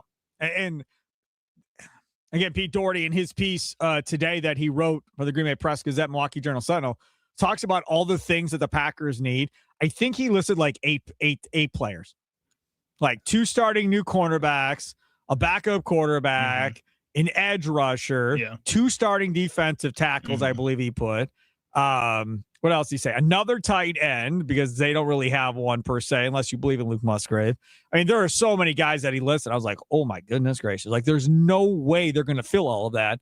But they're going to have to come up with money because they're going to have to use free agency to add 1 or 2 players. Not high-end, big money guys, but guys that are willing to come here and ring chase. That's what you're hoping to get on 1-year deals. Either that or you have to find ways to make creative trades to get a couple more draft picks in this draft and go that way as well, which I think would be a really big test of this new contract extension you're going to give to Brian Gutekunst right away. He has a lot on his plate, so if you're giving him as good of an extension as it's expected to be, he's going to have to go out there and prove it right away. Yeah, absolutely. That's absolutely 100% correct. So we'll see how that goes for the Green Bay Packers. Yesterday, Charlie had this topic. We never got to it.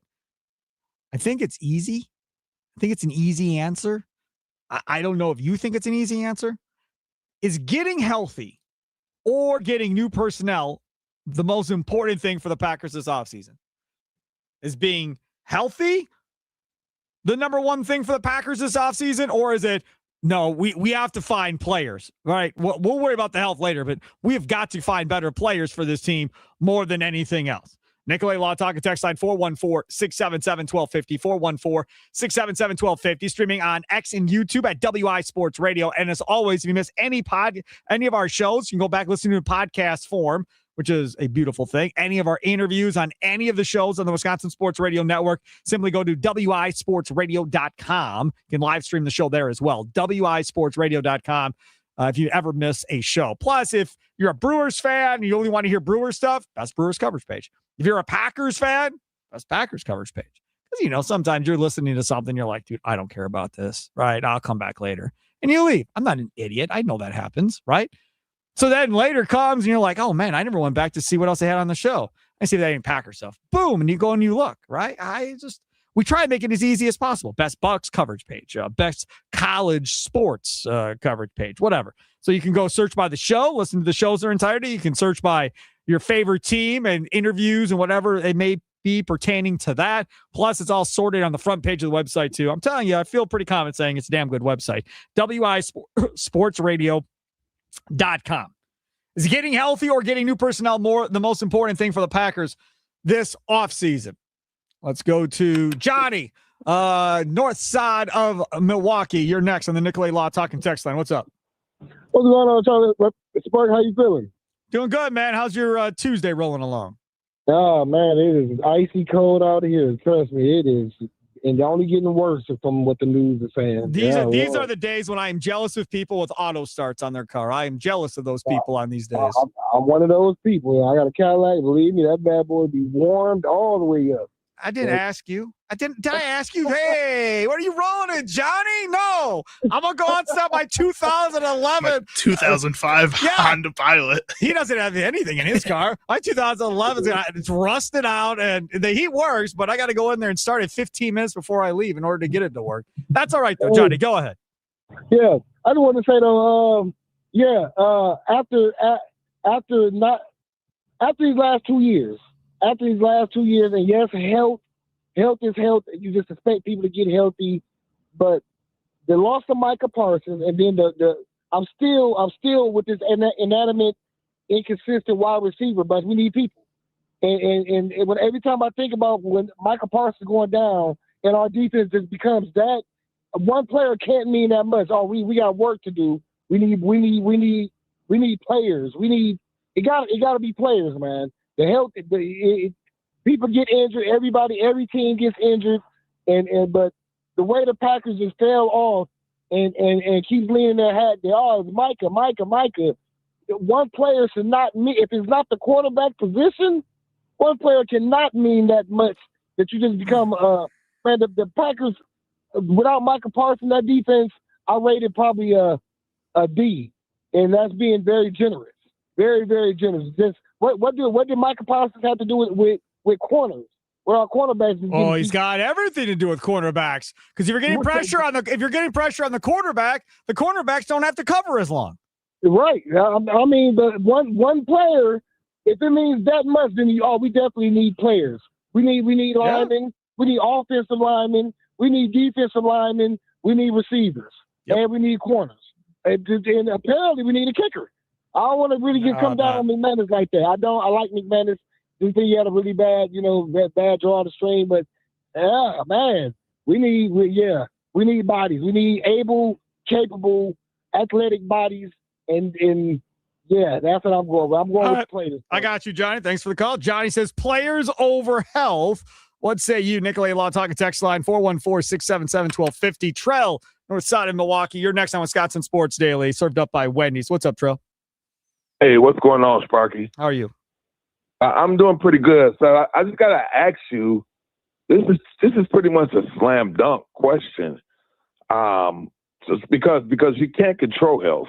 I mean, there's some things you might can put in to control some muscle health things like, hamstring pulls and that type of stuff that you might be able to do. But I mean, football is a physical sport. So you pretty much cannot control health. So obviously it's going to be the players. But I would say that coaching is just as important. I think you just lost probably your best coordinator. I think the Packers need to replace the offensive coordinator. I don't know if they will or not. And you got to replace the special teams coordinator. So I think those are more important than probably either one of these help for either the players, because I think they're going to matter the most. And I know I'm not a big proponent of coaches hiring their best friends or hiring people that they might have a problem holding accountable. But I think in this case, the best hire for the coach would be Raheem Morris, because he's led a defensive unit to a Super Bowl before. So I think that's a slam dunk. If you can get him, he should be your higher defensive coordinator. No. Here we go. No, you don't want. Just go look at his numbers. I tweeted him out the other day. Yes, he won with the Rams with like one of the most expensive defenses in NFL history. Congratulations. I'm pretty sure a lot of defensive coordinators could have won with that talented group. But if you go look at his other stays, nothing impressive about him. Nothing. Go talk to the people in Atlanta. They're not overly impressed either. I just that's not my guy. Now, you want to get Christian Parker from Philadelphia, who they're going to bring in. Okay, that makes sense. If you want to go get this cat out of Minnesota that they're going to talk to, okay, fine, that makes sense. I'm down with that, dude. I'm fine with these other guys. I get Morris worked with LaFleur, and he's friends with him like Joe Barry was, and that's why it makes sense. No, Spark, you're not looking at it the right way. You're talking about his head. I'm not talking about him as a head coach. He's a very good defensive coordinator. No. So where have you heard that he wasn't a very good defensive coordinator? I Googled it. But 1 second here. Hold on. Let me see if I can find my own post in order to tell you exactly what his defensive rankings were. I got to go back. So Ross Uglum, I think it was over the weekend or on Friday or something like that, posted about how Raheem Morris needs to be the guy. He's got to be that guy. That's what it was, right? Okay, here it is. So hold on a second here. Here we go. Raheem Morris, last 7 seasons, total defensive finishes, 2029, 27th, 2010, 17th, 2011, 30th, 2020, 29th, 2021, 17, 2022, 19, 2023, 20th. I mean, that doesn't do enough for me to get all excited. I'd rather give it to a younger guy that's been on a staff that's been really good, and let's see what they can do. Again, these two young guys they're talking about between Parker in Philadelphia and this cat from Minnesota, that gets me more excited than dealing with Raheem Morris at this point. I get Flores or either Leonard. I'm not taking young. Yes, Brian Flores every day of the week. Abso-freaking-lutely. Open up the Flores checkbook. or Leonard then, if that's the case. Fine. I don't want no guy who's coached a secondary passing game coordinator. I don't want that, Sparky. But for one, Matt LaFleur he's got experience, and he don't even got enough moxie as far as controlling a team like that. We need some people who's actually led their units. Fine. And who actually has done something. Sure. I don't want no guy who might be something down the line. Yeah, Flores is that guy. I like Jim Schwartz in Cleveland, even though our buddy Mason Crosby can't stand him. I like Jim Schwartz in Cleveland as well. Thanks for the call. Yeah. So we can have that conversation as well. I was going somewhere until he brought up Raheem Morris. I was all ready to talk about something else when he got done. I was like, okay, I want to get to this as soon as he's done. Oh, I know what it was. Most injured teams in the National Football League. For me, I'm taking health. You may disagree with me. But if I came to you and I said, hey, tell you what, in this fairy tale dream world that I've created, when the playoffs start, we get healthy Tucker Kraft, healthy Elton Jenkins, healthy Zach Tom, healthy Micah Parsons, healthy Devontae Wyatt. This team comes out of the NFC in my mind. Nobody's beating this team in the NFC. Seahawks, Rams, Bears, they would have killed the Bears. There's no chance anybody in the NFC beats the Green Bay Packers in the playoffs if they have those dudes. I'm not even talking about everybody else that's hurt. I'm saying those dudes. Give me my right tackle, my center, my best pass rusher, my star tight end, and my run-stopping defensive tackle, and let's see who beats us. And the answer is nobody. They run. They're in the Super Bowl. And that's the end of it. Case closed. And they probably won the whole damn thing if they're healthy. So when Charlie came up with this and he came to me with this, I said, oh, it's health every day of the week. They're talented enough right now with what they have to come out of the NFC in my mind. The problem is they can't stay healthy. David Bakhtiari was tweeting about it as soon as that Bears game was done. Like, this is insane. Like, every year, we're absolutely destroyed by injuries, and this has got to stop. And they just redid that strength and conditioning staff, I want to say, last year in 2024 and revamped it to try to figure this out. They know it's an issue. They do. And I think that when I was coming up with this question, Trell brought it up too. The reason I chose the word personnel instead of just like roster moves is because the coaching is involved in this too. And I think there are changes that need to be made in the coaching room as well. But going back to the players you brought up, yeah, I think they do help make this team a Super Bowl contender. But Tucker Kraft has had injuries throughout his career. That's part of the personnel and the people that are choosing that. Micah Parsons more recently has had those types of injuries. Devontae Wyatt throughout his career has had those types of injuries. This is something that you're going to have to deal with moving forward here with the personnel. I think this is something where at the same time, you need to get new faces for some of these positions that have been struggling even without the injuries. That's good stuff. Nate, north side of Milwaukee, using the Nick Talking text line, getting new players by far, but I think you have to factor out here. More than players in health, we need better coaching, putting guys in position to succeed. My counter to that is, and I understand LaFleur, y'all want him to throw more, whatever, fine. But what exactly was Jeff Hafley supposed to do differently on the defensive side of the football with what he had to play with after Parsons went down and no Devontae Wyatt? Like, I don't know what you wanted him to do. I would have loved to seen him bring more guys in blitz. The problem is your cornerbacks were so bad, you couldn't afford to put them on an island because when he did start to blitz there at the end of the season, they weren't getting home. They weren't getting to the quarterback. They were being picked up. And then Caleb Williams and so forth were able to pick them apart. To me, I don't know what more Hafley could have done. Scott, go ahead. And when you're blitzing those middle linebackers too, I think you saw Adrian Cooper and Quay Walker also kind of plateau in their pass coverage responsibilities when they were forced to add more onto their play in the pass rush too. You can't rely on that for an entire season. No doubt. Scotty Tiffany, she comments, the focus needs to be on getting healthy. It's a challenge to determine where vulnerabilities are with so many key injuries. I'm with you. Lewis, north side of Milwaukee. You're next on Wisconsin Sports Daily, served up by Wendy's. What's up, Lewis? You're killing me, Spark. You're killing me. All these ifs. If I was 6'5", I'd have played shortstop for the Brewers, but I'm not. No, you You know wouldn't what I'm have. saying? But check No, this you out. Look would. here. No, you wouldn't Yeah, have. I probably Stop. would have. No, Yeah. you wouldn't But have. look here. This team, all these injuries, it starts with one guy, and that's the head coach. This team is soft.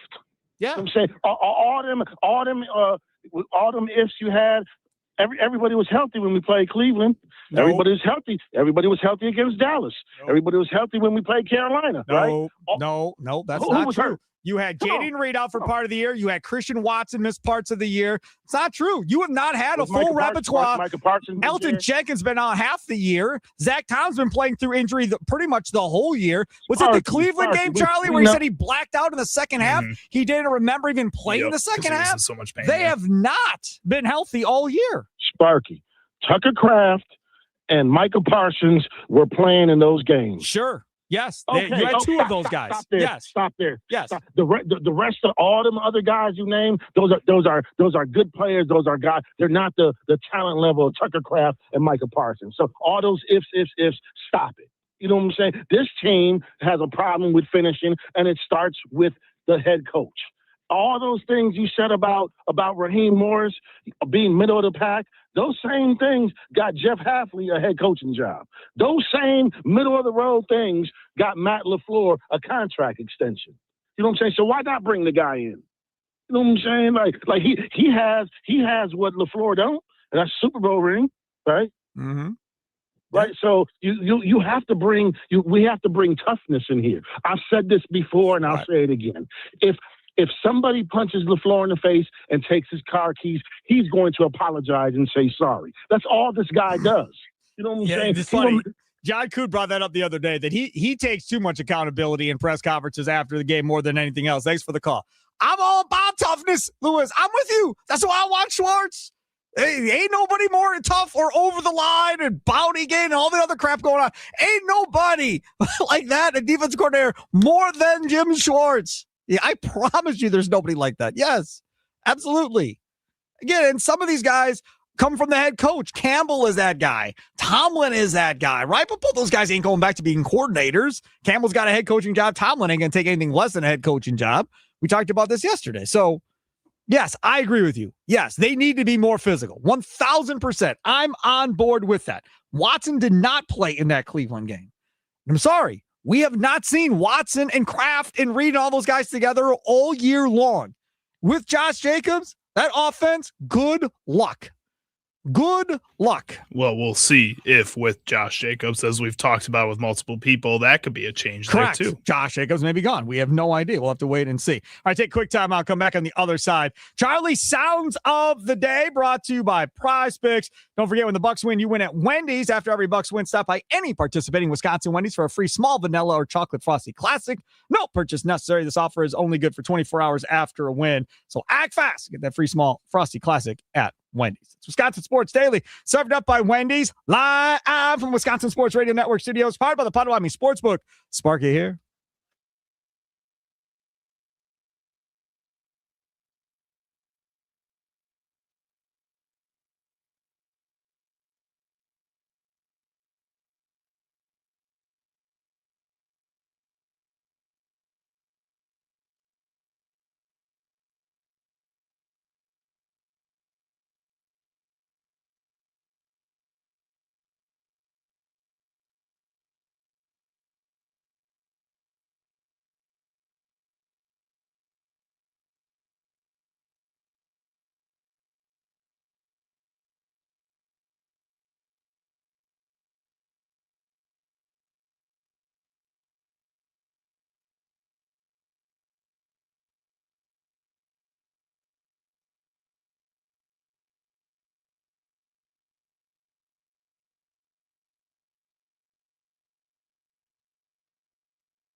You know what I don't understand about young people today? Let me explain to you what I don't understand about these young people today. Everything. Young people today, and this, I swear to God, this has been going on for 10 years in my life in this radio station where we're at for 10 years. What is it with young people that always want to root for the random dude? You mean just loving that's ball? Not good. Just loving ball? That's all we do, Man, Sparky. This could be a Bucks player. Yeah. It could be a Brewers player, some random dude that's not very good. And they are like, man, I love this dude. This spent the whole break. Charlie and Tommy Wirtz is in here. The whole damn break talking about Vinny freaking Capra. Yep. Who else in life today has brought up Vinny The Capra? Vinny Capra Spring Training Player of the Year is going to be something I'm going to do moving forward for the rest of my life, like probably. And so he's going to be immortalized forever. We should get his jersey. We should retire jerseys. In the that's a good booth. idea. Yeah. The only thing is, earlier today, Wisconsin Sports Radio Network, bunch of great coverage all throughout the day. At the end of 9 to noon, John Kuhn, Rami Makloff, Brandon Snide producing the program. They were just having a debate that will never be solved, and that is who's the best NBA player or most impactful NBA player. So while they're talking about Kobe Bryant and Michael Jordan and LeBron James, we are having debates that there is no conflict. It's just how awesome was it that Vinny Capra was great for one day and then he never got a hit ever again. This is what I think should happen. We have Hot Stove Weekly Wednesday nights from 5 to 7 o'clock. It's back on the air tomorrow night, week 2, Tim Allen and Tommy Wirtz. Tomorrow, they have Eric Tyson on, the lead hitting instructor, coach for the Brewers. He was with them last year, one of 3. Now he's the lead guy. And pitching coach Chris Hook, who really, you give his own show to. He's so good. So that's going to be awesome tomorrow night from 5 to 7. But you know what y'all should do on Hot Stove Weekly? Just crossed my mind. Yeah. We should have the Tommy Wirtz Crush of the Week interview. Like every week, find some random brewer like Jake Bowers to bring on the show that nobody else would ask to interview except you. Bring them on the show and then ask them and tell them how great they are. It would really make a lot of people. First of all, there's not a single Tommy's Crush baseball of the Week. player. I love There it. is not a single baseball player that you have heard me talk about like I have with Jake Bowers. So this No, if but we this Vinny Capra stuff, that'd be great. Nobody else can ask for Vinny Capra. I was dropping Felipe Lopez references on Sparky earlier today too. Now that he said that, I was like, do you remember how great he was during this And I was whole like, thing? No. No one else remembers. So then we him, looked but- up at the stats, Charlie. He had one good year in Milwaukee. Makes That was sense. it. When he came back to Very Milwaukee good second year. time, sucked. Doesn't matter. One good year. Legend. One good year. That's all awesome. it takes. Yeah. Vinny Capra, shout out to you, man. Shout out to you, Vinny Capra. Hope you're You- doing well, dude. Yeah, you paved the way for, guys like Caleb Durbin. We're done. I'm done. I'm done. I can't do this anymore. I love Tommy Wirtz, but I'm done. That's way too much time dedicated to Vinny Capra. You just wasted like 3 minutes of people's lives talking about Vinny freaking Capra. Hey, the big game is almost here. There's no better way to cash in during America's biggest sporting event than Prize Picks, where it always feels good to be right. And since the big game is right around the corner, that also means it's your last chance to get into the football action before next season. So close the season out right with Prize Picks by getting $50 instantly in lineups. You play your first $5 lineups. It's more or less. It's daily fantasy. They put out the stat projections. Again, like I said, more or less. Now, they will also offer throughout the year max discounted players, right? So like CJ Stroud was more or less than a half a passing yard. I think Caleb Williams at one point was more or less than a half a passing yard a couple of weeks ago. So every week from time to time, they'll add in a max discount player. Could be on a basketball player, could be on a hockey player, baseball player, football player, whatever. So keep your eyes open, keep paying attention to your app, and take advantage of that because they're essentially giving you a free one when you do it. And with Prize Picks right now, they have early payouts. So if your player gets off to a hot start, you now have the option to cash out those winnings before the game even finishes. And how about this? Social feeds feature. You can share Prize Picks with your friends and copy lineups from winners with a single copy lineups you like or use them as inspiration for your own picks. You can even follow Prize Picks partners like us, tail or fade our picks with just one click. A lot of people would say to fade ours. But it's okay. We normally get, 3 of every 4 right in a lineup or 2 of every 3 right in a lineup. So if you copy our lineup, if you go flex play, you could still win. That's your best play. Now, if you go power play with our lineup, and you got to get all of them right, now you're really kind of rolling the dice whether or not that's going to work for you. I'm just saying. Download the Prize Picks app today and use code Sparky to get $50 in lineups after you play your first $5 lineup. That's code Sparky to get $50 in lineups after you play your first $5 lineup. Prize Picks, it's going to be right. Must be present in certain states. Visit prizepicks.com for more details. What sound clips will Chicago Charlie pick today for Sparky?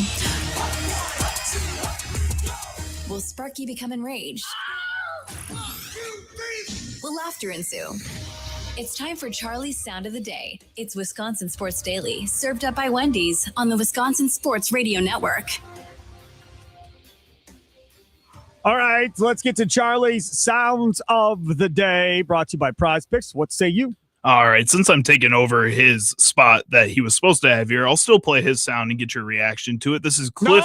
No, don't. Oh, you don't? Okay. No, I'll we'll play do that something in the else. Think Sparky Missed segment. Just All keep right. going.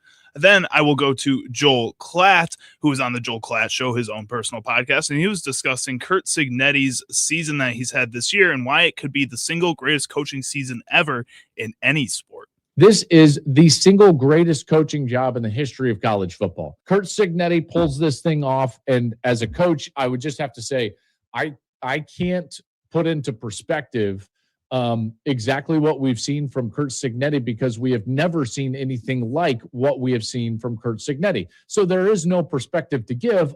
I think that you have to go outside of college football to start finding, at least other examples of coaches that have done something that is even remotely like this. I mean, is this similar to Herb Brooks in the Miracle on Ice? I don't know. I mean, that was a couple of weeks for one tournament. Now, granted, maybe them as an underdog, yes, over the Soviets and winning that hockey game, albeit in the semifinals, and ultimately winning the gold medal.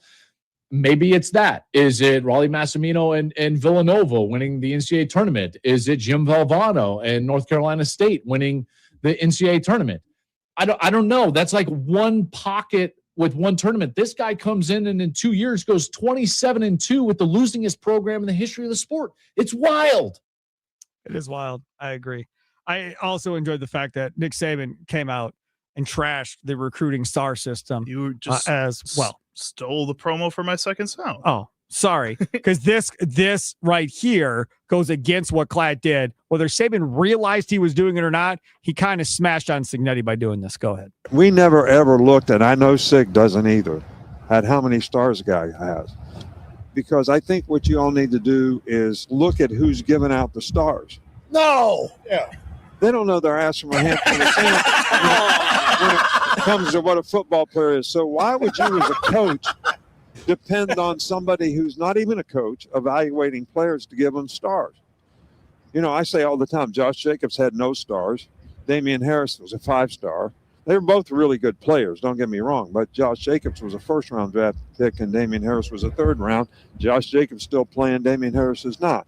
So when you evaluate the players on your own in terms of the criteria of what you're looking for at each position that fit in your system and the criteria of the kind of people you want to make the culture of your team what it is, which I think Sig has done a fantastic job of, because it's culture over system. I mean, if you don't have a good culture, you're never going to execute the system no matter how good it is. By the way, if you fact check Saban, Josh Jacobs was a 3-star. So there's no chance that Alabama is taking a 0-star. No shot. I don't give a damn what he says. And I maybe like, a 3-star to him was a 0-star. Fine. But I'm just telling you right now, like, that's just all crap. Like, he's making that up as he went along right there. But again, he may not consciously be doing this, but what's been the talk about Cignetti? He doesn't have all these 5-stars on his team the last couple of years. And look what he's done, unlike Alabama, who's loaded with 5-stars and 4-stars. So they're building up Cignetti to be even bigger than what Saban was able to do because he had all the top recruiting classes. Cignetti has it, and he's still won. By saying this, now he's saying, I don't want to hear about it. Ratings say these recruiting ratings don't mean anything. So he's just downplaying Cignetti and trying to prop himself back up. That was all ego-driven. All right, go ahead. And last up here, we're going to dive away from college football and head over to the NBA, where on First Take, Chris Canty begged the Warriors to not go down like the Milwaukee Bucks have so far. Golden State Warriors, don't make the mistake that the Milwaukee Bucks made in the wave stretch of Damian Lillard chasing after waterfalls and rainbows, trying to capture some late career magic from Steph Curry and get him back to the championship rounds. It ain't going to happen. It's done. The Golden State Warriors dynasty, as we know it, with Steph, Draymond, and Steve Kerr, is over with. Oh, all right. It's done. All right. You It's got to be done. so emphatic about it. Yes. There are a lot of good people out there in the Bay. Yes. He's telling, as presently constructed, he's telling the truth. Okay, that's ESPN. I agree. They should be done. Totally agree. I don't think Steph Curry is going to want to be traded. I don't think Steph Curry is going to want to play anywhere else. I think Steph Curry will just retire if that's how this ends. But yes, I agree. They should just be done. Jimmy Butler tears his ACL, and now your season is done and move on. Draymond should retire. Curry can retire, walk off into the sunset. That does not set up Golden State to rebuild this the correct way, right? Where the Bucks now are going to have an opportunity to get a couple of ones, if not several, in order to try and redo this the correct way in Milwaukee. They will not get that opportunity in Golden State, which means it's going to be even longer. And going back to what we were saying earlier about firing Doc and paying somebody else a bunch of money to potentially have Giannis leave after next year in a player option, and then potentially let go of that guy to pay another guy to help the rebuild. Now you're paying 3 coaches again. At Golden State, you just move on from Steve Kerr. You're done. You bring in a cheap coach and try and rebuild this thing. Yeah, it should be pretty easy for them. But again, I think that goes in the same vein of the other teams I was talking about, or we were talking about too, the Pistons and the Raptors. Yeah. The Bucks are still in a weird spot. I thought it was interesting. Canty said, "Oh, don't go down like the Bucks did, chasing this dream with an old superstar." Like Steph Curry is 36, almost 37 years old. That's not what Giannis is right now. Giannis is. He brought up Damian Lillard. That they went and got Lillard, who was old. But and he said they moved on from him and they Correct. waived him in order to chase this dream that they still feel like they can compete with the Giannis. That's what he was talking about there. And they do still have more of a dream with Giannis than the Warriors, I think, have with Steph Curry at this point, just because of his age and how much is left in his tank in his career. Yeah, that's fair. They don't have everything else. The coach isn't the same. The supporting cast isn't the same. Draymond Green is fighting other teams' players and then hugging their coach. I mean, you could afterwards. argue they did that when they got Jimmy Butler. That was like getting Lillard, really. You're just trying to hope it works at the end of their career and catch lightning in a bottle and find a fountain of youth. That's what they're trying to do, and it backfired on them as well. Coming up next, we'll get to things that we missed on today's show, including Cliff Floyd's trade idea for the Brewers, sending Freddie Peralta to the Mets last night on MLB Network. I tweeted this out, got a bunch of different responses. We'll get to that coming up on the other side. Habush, and Rotier. You've known that Habush deal with personal injury law for a long, long time, man. This thing was founded in 1930. So for all of us, I would assume, unless there's something that's like 100 listening. And if you are, I want to have you on my show. Wait, you're not Sparky? Shut up. But so for all of us, right, we've all grown up knowing Habush and Habush, right? I mean, you talk about personal injury law from the time you were a kid all the way up. That's the first name that comes out of your mouth is Habush and Habush. That's where we want to go. And now it's Habush, and Rotier. And over the course of time, they built a national reputation around the country for being the best of the best. And not only are they the best of the best, but then you have that hometown touch as well, that hometown service. Yeah, they've won huge cases in the state of Wisconsin and record cases in the state of Wisconsin. But when you bring your case to them, you become their important case when they're working with you. Why? Because it's the most important thing to you right now, because you're trying to get yourself set after being in a scary situation. And they want to help you get to where you want to be as well. Trust them. I trust them. You should trust them too. Check them out. Visit Habush.com. Call 1-800-2HABUSH, 1-800-2HABUSH, or go to Habush.com. Habush and Rotier, national reputation, hometown service. It's Wisconsin Sports Daily, served up by Wendy's, live from the Wisconsin Sports Radio Network studios, powered by the Potawatomi Sportsbook. Sparky here.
It is Wisconsin Sports Daily, served up by Wendy's.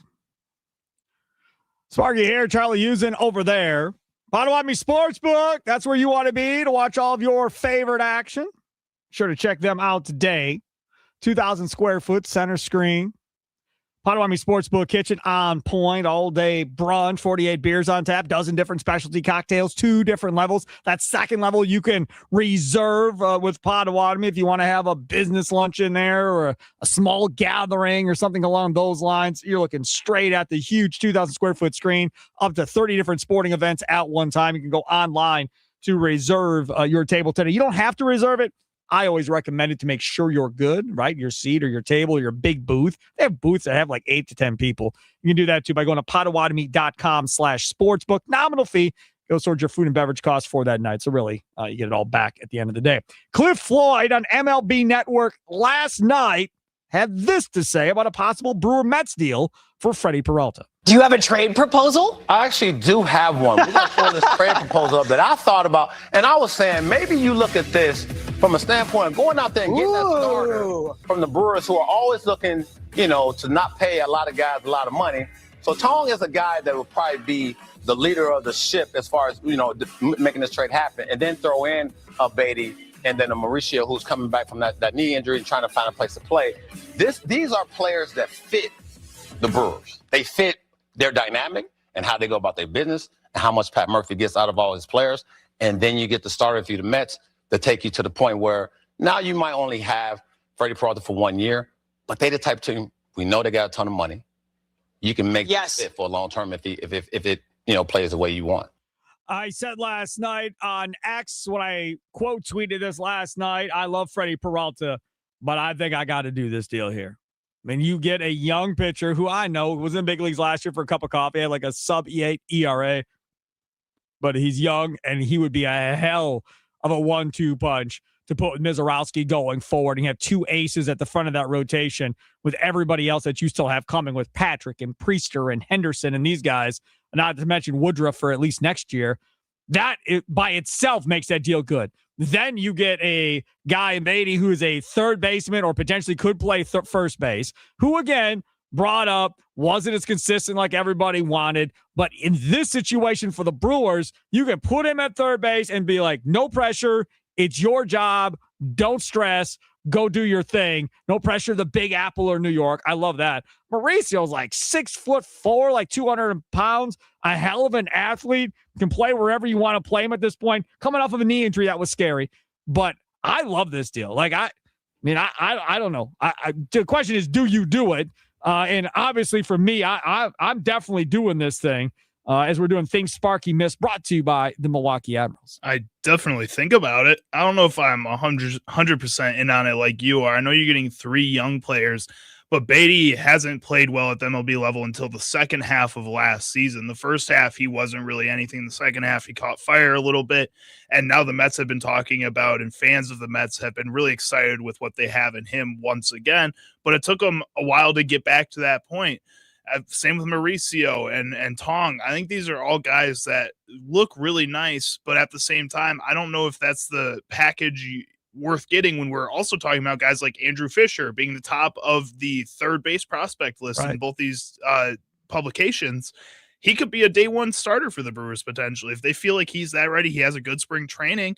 I mean, you might not even have to make a trade like this for 2 infielders when you have so much talent in the minor leagues. Brett Beatty in April, or it should say in May last year, hit 290, 5 homers, 16 RBIs, 333 on base, 581 slugging. That's pretty good. Then we got to June, hit like a $195, not good. Then we got to July, hit 224, still not good. Did have 3 home runs. Then we get to August. He hits 338 in August, 410 on base, 527 slugging. He hits 4 homers in the month of August. You get to September, he hits 271, 458 slugging, hits 3 more homers at the end of the day, does Brett Beatty. And again, he has 18 homers, 50 RBIs, hits 254 for the season in 130 games. It's your choice, right? I mean, Caleb Durbin is a guy that obviously everybody likes and would like to see play more. And again, you're not committed to this dude long-term necessarily. He is 26 years old as Brett Beatty. I'm doing it for the pitcher. That's my main reason why I want it. I want a top-flight pitcher I can pair with Mizorowski for the next several years and have a dynamite 1-2 punch like you had at Burns and Woodruff. If you can figure that out with in exchange for Peralta, I'm in. That'll do it for Wisconsin Sports Daily, served up by Wendy's. Live from Wisconsin Sports Radio Network studios, powered by the Potawatomi Sportsbook. Coming up, Wisconsin Sports wrap-up with our guy, Tommy Wirtz, the big old hunk of love, coming to you from 5 to 6 here this afternoon. My thanks to Charlie Wirtz. Enjoy the rest of your night, Wisconsin. Have a good one. Toodles!